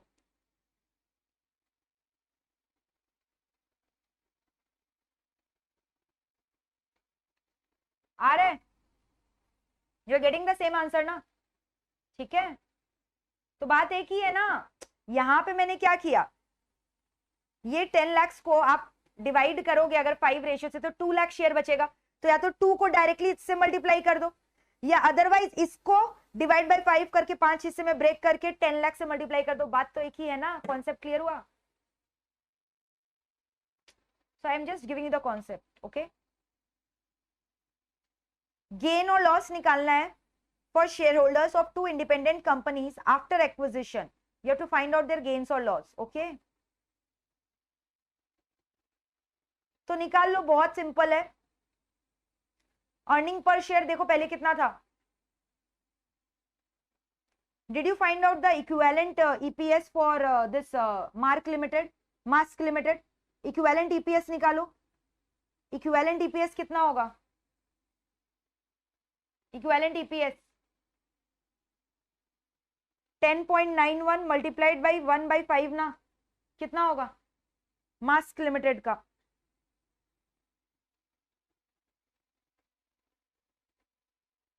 equivalent EPS, EPS not MPS, EPS I'm asking, I'm not asking about MPS। 221 कैसे आ रहा है? 10.91 डिवाइडेड बाई 5 करोगे तो 2.182 आएगा ना, है ना। अब गेन लॉस नहीं निकालोगे, अर्निंग पर शेयर, मार्केट पर शेयर दोनों का गेन लॉस निकाल लो अपने आप, compute it on your own, compute it, चलो कंप्यूट इट।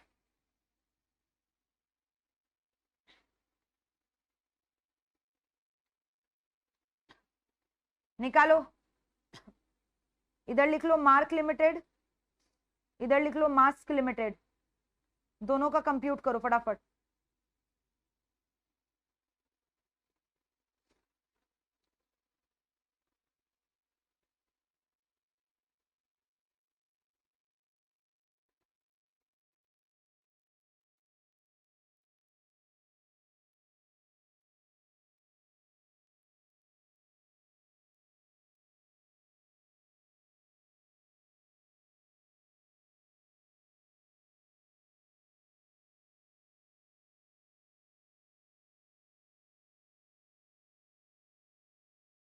एक काम करो, डायरेक्टली जैसे हम लोगों ने किया था ईपीएस करके वैसे ही करो। बताओ ईपीएस, पहले एमपीएस का करते, बताओ एमपीएस बिफोर मर्जर कितना था? नहीं पहले आफ्टर लिखेंगे ना, क्योंकि वो ज्यादा होगा। लिखो MPS after merger, tell me कितना है? 109.10 समथिंग था ना, 109.1, और इसका इक्विवेलेंट मल्टीप्लाइड बाय 1/5 कितना था इसका? This was how much? 21.82। MPS before merger कितना है बताओ? दोनों का एमपीएस बिफोर मर्जर कितना कितना था? हम लोगों ने निकाला था ना एमपीएस, उसी के बेसिस पे तो स्वैप रेशियो निकाला था। एमपीएस कितना है? I want the answer. 120 था क्या?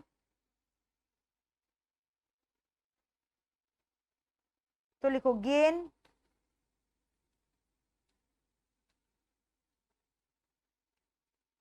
इसको कितना गेन हुआ? 9.10, और इसको कितना गेन हुआ? 1.82, है ना, ठीक है।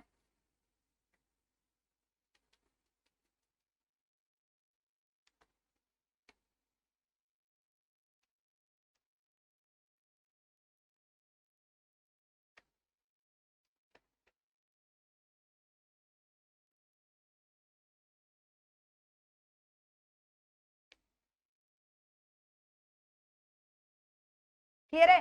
तो टोटल गेन कितना होगा?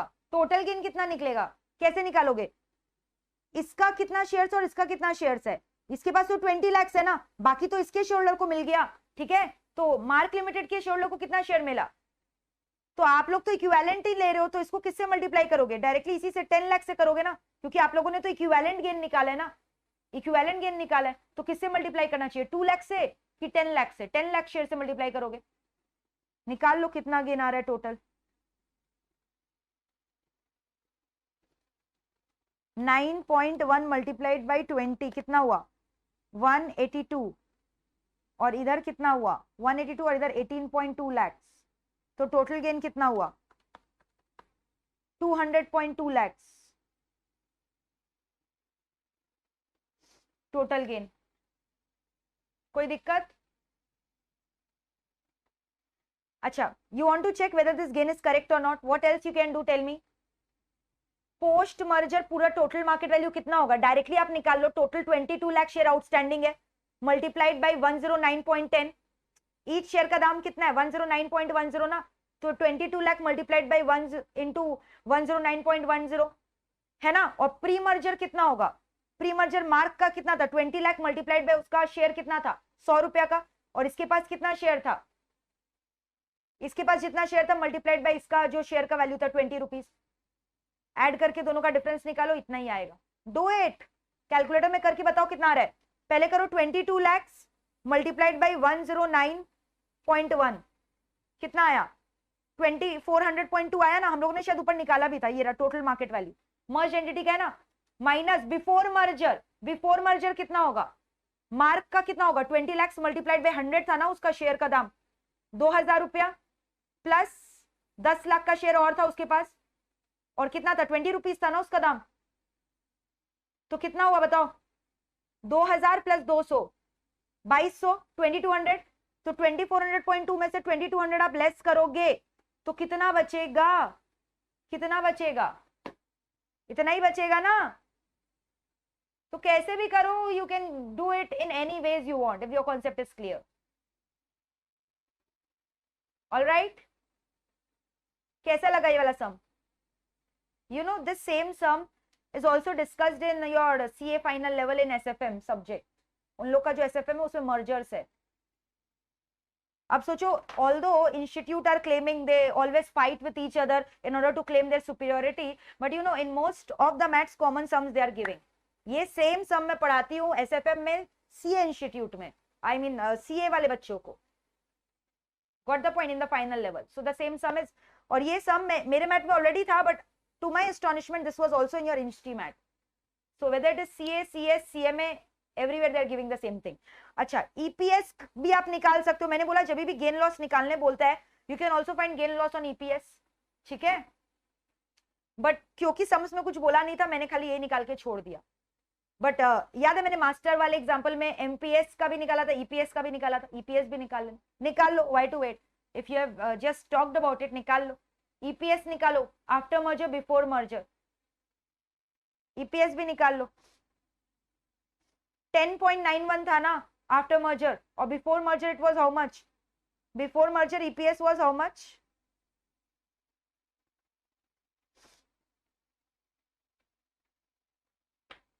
कर लेना अपने आप,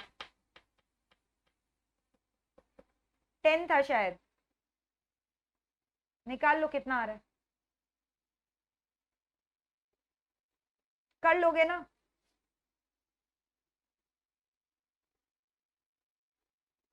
बट मार्केट के टर्म्स में आपको निकालना जरूरी है, क्योंकि market valuation is a broader concept covering all the things ना, उसमें सब कुछ आ गया, यस और नो।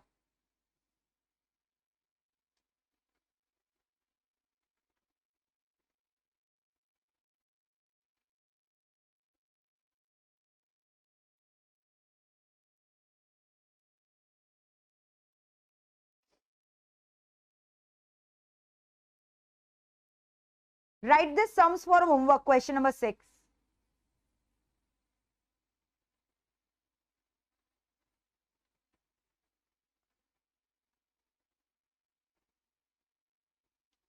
चलो moving on to sum number 1, sum number 1 में डिस्कशन करते हैं, sum number 1 is also very easy, आ जाओ।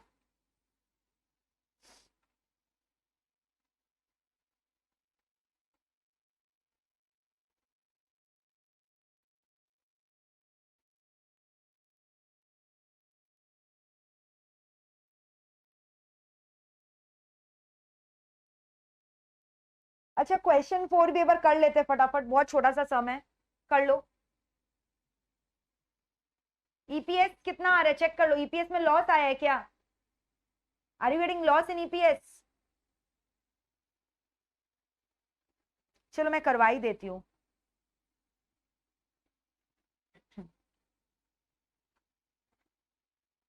$10.91 was the EPS after merger।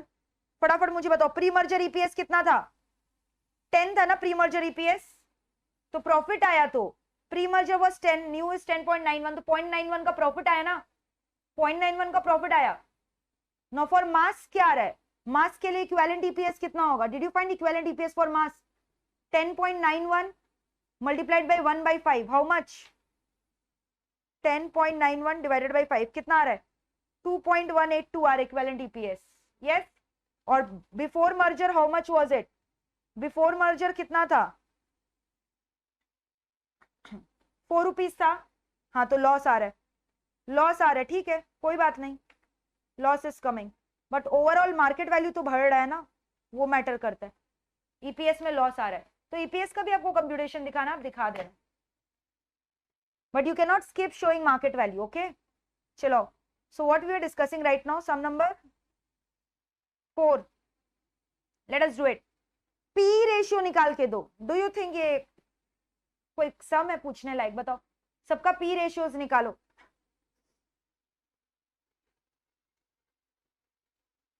EPS पहले निकाल लो, अर्निंग पर शेयर कितना कितना होगा?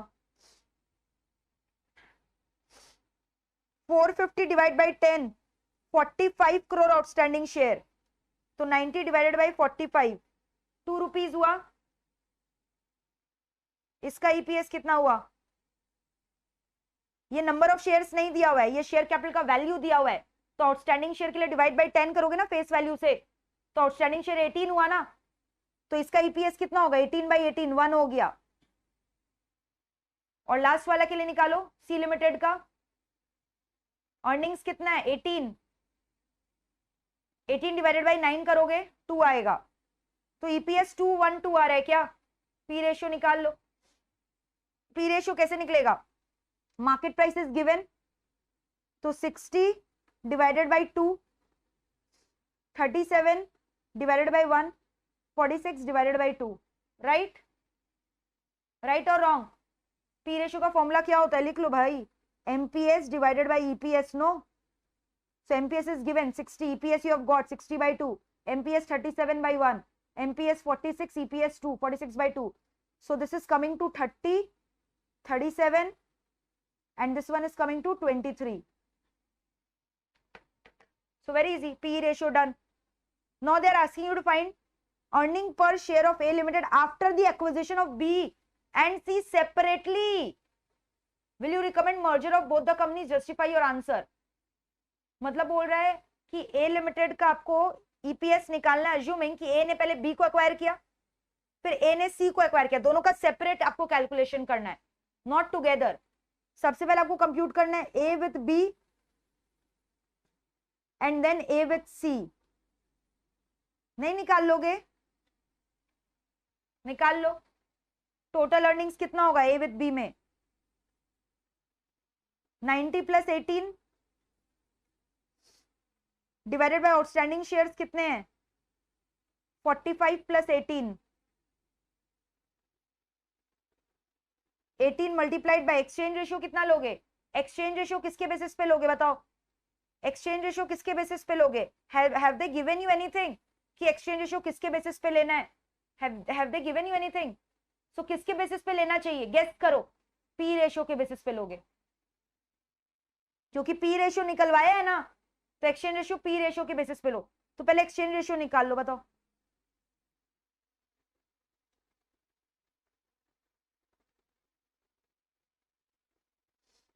P ratio of B by P ratio of A होगा ना? गेटिंग दिस और not in your head? B का पी रेशियो कितना है? 37, 37 is to 30। वैसे इसका एक्सचेंज रेशियो निकालो। Are you getting? A is the acquiring company, एक बार उसने टारगेट कंपनी बी को बनाया है, एक बार टारगेट कंपनी सी को बनाया है, तो दोनों का कंप्यूटेशन अलग अलग करना है। और वैसे भी आप 3 कंपनी का एक्सचेंज रेशियो कैसे निकालोगे, 2 को ही लेके करना है ना हमें। So P ratio of C is this time the target company, और एक्वायरिंग कंपनी कौन है, ए ही है ना। तो यहां क्या होगा, सी का पी रेशियो कितना है 23। ऑल राइट, कोई दिक्कत। तो बताओ कितना शेयर्स इशू करना होगा, shares to be issued, shares of A limited to be issued to target companies which is B and C limited separately. तो बताओ आउटस्टैंडिंग शेयर्स कितने हैं, बी लिमिटेड के आउटस्टैंडिंग शेयर्स कितने हैं, 18 करोड़। तो 18 मल्टीप्लाइड बाई 37/30 होगा यहां, और यहां पे कितना होगा 90 है ना, 9 करोड़।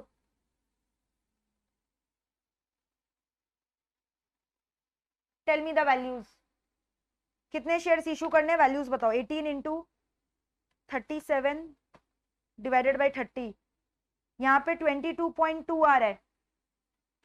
सब सीआर में है ना, सब सीआर में है तो, और यहाँ पे 6.9 सीआर, राइट। तो टोटल आउटस्टैंडिंग शेयर्स कितने हो गए, टोटल टोटल पोस्ट मर्जर, इसको किससे ऐड कर दोगे बताओ, add with the outstanding share of A limited which is 45, तो +45 कर दो दोनों में, कितना होगा 51.9। 15.9 कैसे हो गया, माय गॉड 51.9 होगा ना। अरे 45 तो बेस शेयर हो गया ए लिमिटेड का, और यहां पे कितना आ रहा है 67.2 सीआर। बताओ ये सब क्या डिफिकल्ट लग रहा है, am I jumping the steps, कि I am assuming you are understanding everything, समझ में आ रहा है ना सब कुछ, are you getting any everything. अब बताओ पोस्ट मर्जर ईपीएस कितना होगा,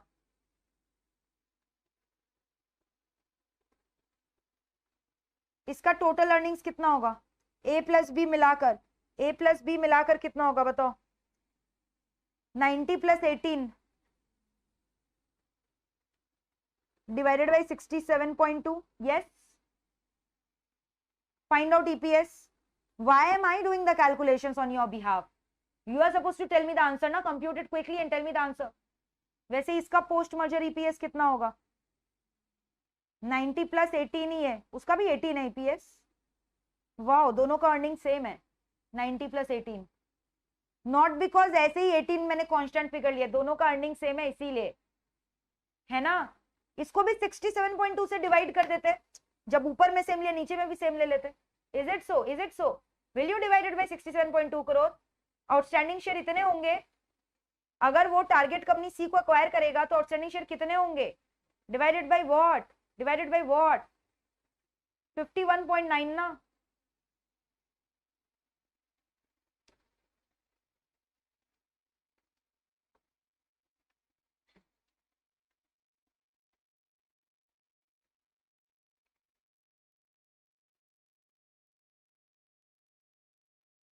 वन 1.61,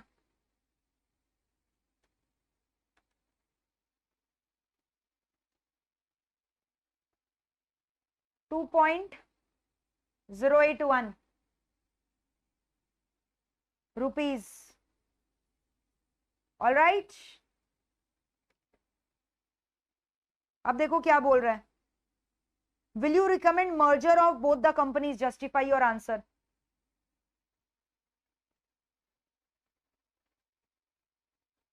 ईपीएस निकाल लो फटाफट, very quickly find out EPS, EPS gain loss on EPS निकालो फटाफट, very quickly find out gain loss on EPS.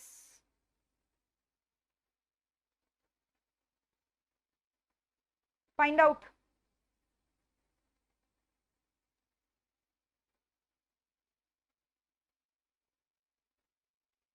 कितने शेयर्स इशू करने होंगे। मैंने talk about B limited, B limited का मेरा टारगेट कंपनी है, उसका जितना आउटस्टैंडिंग शेयर्स है multiplied by the exchange ratio ना, वैसे if I talk about C limited, उसका जितना है मल्टीप्लाइड बाय एक्सचेंज रेशियो, उसका आउटस्टैंडिंग शेयर 9 था something, it was I think 9 था ना, चेक कर लो, इट वाज 9 आई थिंक,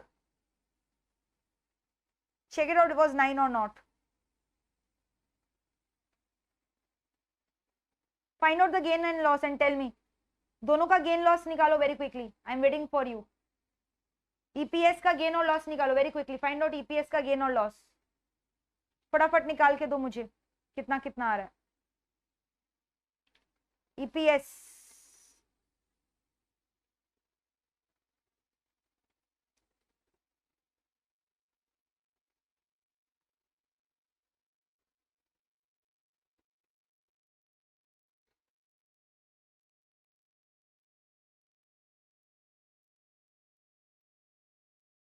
अच्छा, पहले ए और बी को लेके कर रही हूँ, फिर ए और सी को लेके करूंगी. मतलब ये आप समझ लो दो सम्स हो गया. आफ्टर मर्जर ईपीएस बताओ कितना है. ए लिमिटेड का ईपीएस कितना आया, कंबाइंड ईपीएस अभी निकाला ना, 1.61 आया. देखो 1.61, did you get this 1.61?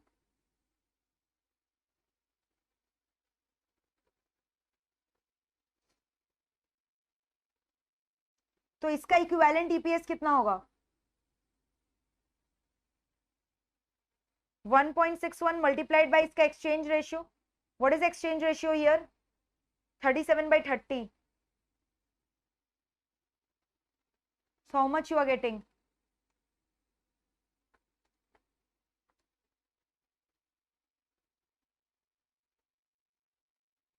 Tell me. 1.99 आ रहा है, चेक करके देखो.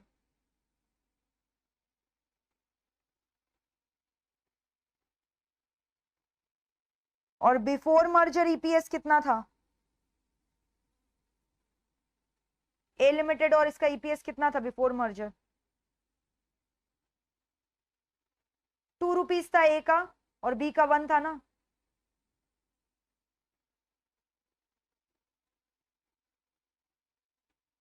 तो गेन और लॉस आ रहा है ना, इसमें कितना आ रहा है बताओ?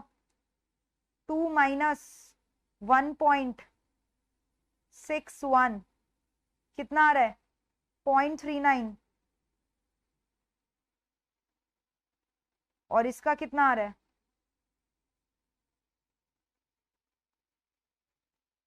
So that is the loss you are getting. Okay.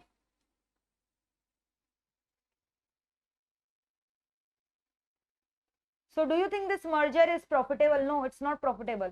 Merger के बाद दोनों का जो EPS है that has fallen. So not beneficial. ठीक है? Now check it for A and C. A और C का merger beneficial है कि नहीं, चेक करके बताओ. तो comment कर दो A limited is not advisable to merge with B limited. Now check this for A and C. A और C का करो. Oh my God. B limited का तो गेन हुआ है ना, B limited के लिए बेनिफिशियल है. बोलते भी नहीं हो. ये आफ्टर मर्जर 1.9 है, बिफोर इतना है, तो इसने तो गेन किया है. बी लिमिटेड तो has gained, so it is profitable for B limited to merge but not profitable for A limited, है ना, क्योंकि ए लिमिटेड का जो ईपीएस है इट इज फॉलिंग. ओके, तो लिख लो profitable for B limited but not for A limited. अब वैसे ही आप निकालो ए और सी को लिख के. Shall I rub this?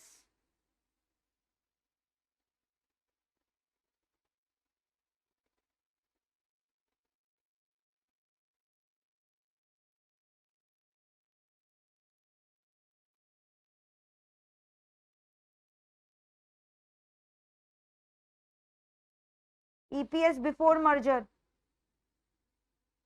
कितना आया था? EPS बिफोर मर्जर 2 दोनों का 2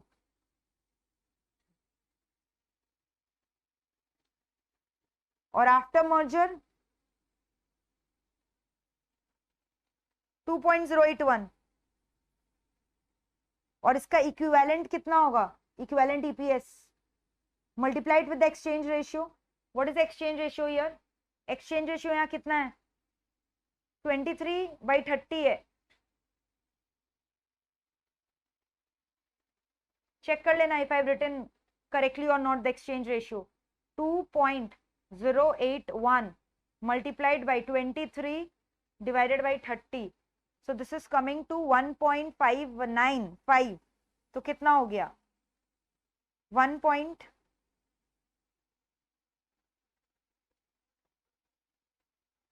so both are gaining actually।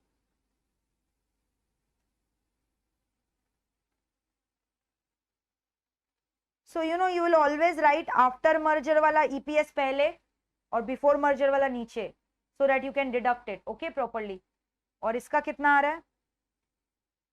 Oh, so C Limited is incurring a loss because after merger it is getting reduced value, है ना?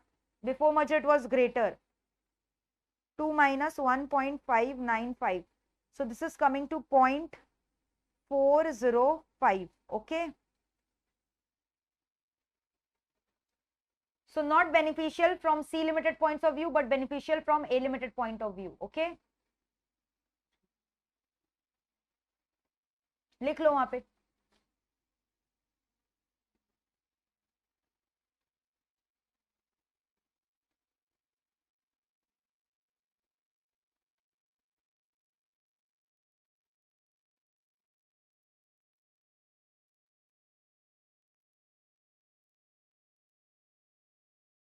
तो ए लिमिटेड के पॉइंट ऑफ व्यू से बताओ उसको किससे मर्ज करना चाहिए, बी से कि सी से? सी से। So that's it, you will be able to manage these kind of sums, right? So will you be doing one more sums for today? Sum number 1, बोलो, एक सम और करवा दूं?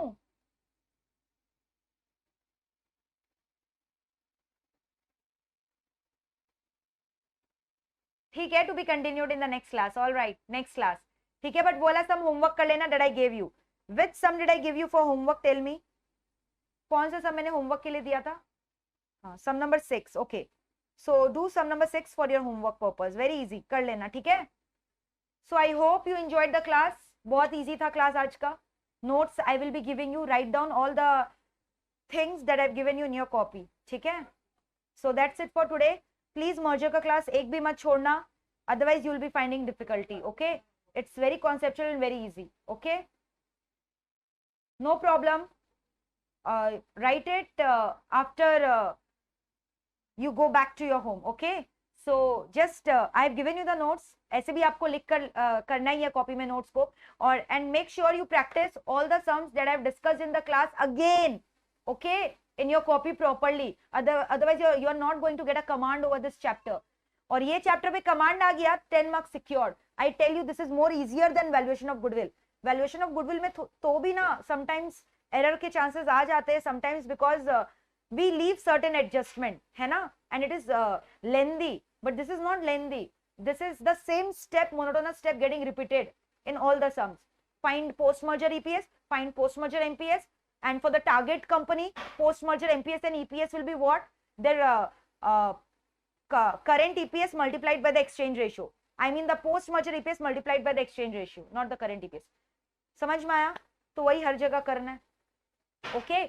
so I am just going to give you the notes right now, okay। so don't worry, you will be getting the notes in the Google link also। Google link में I keep on updating all the notes, ठीक है। so thank you, bye bye, take care।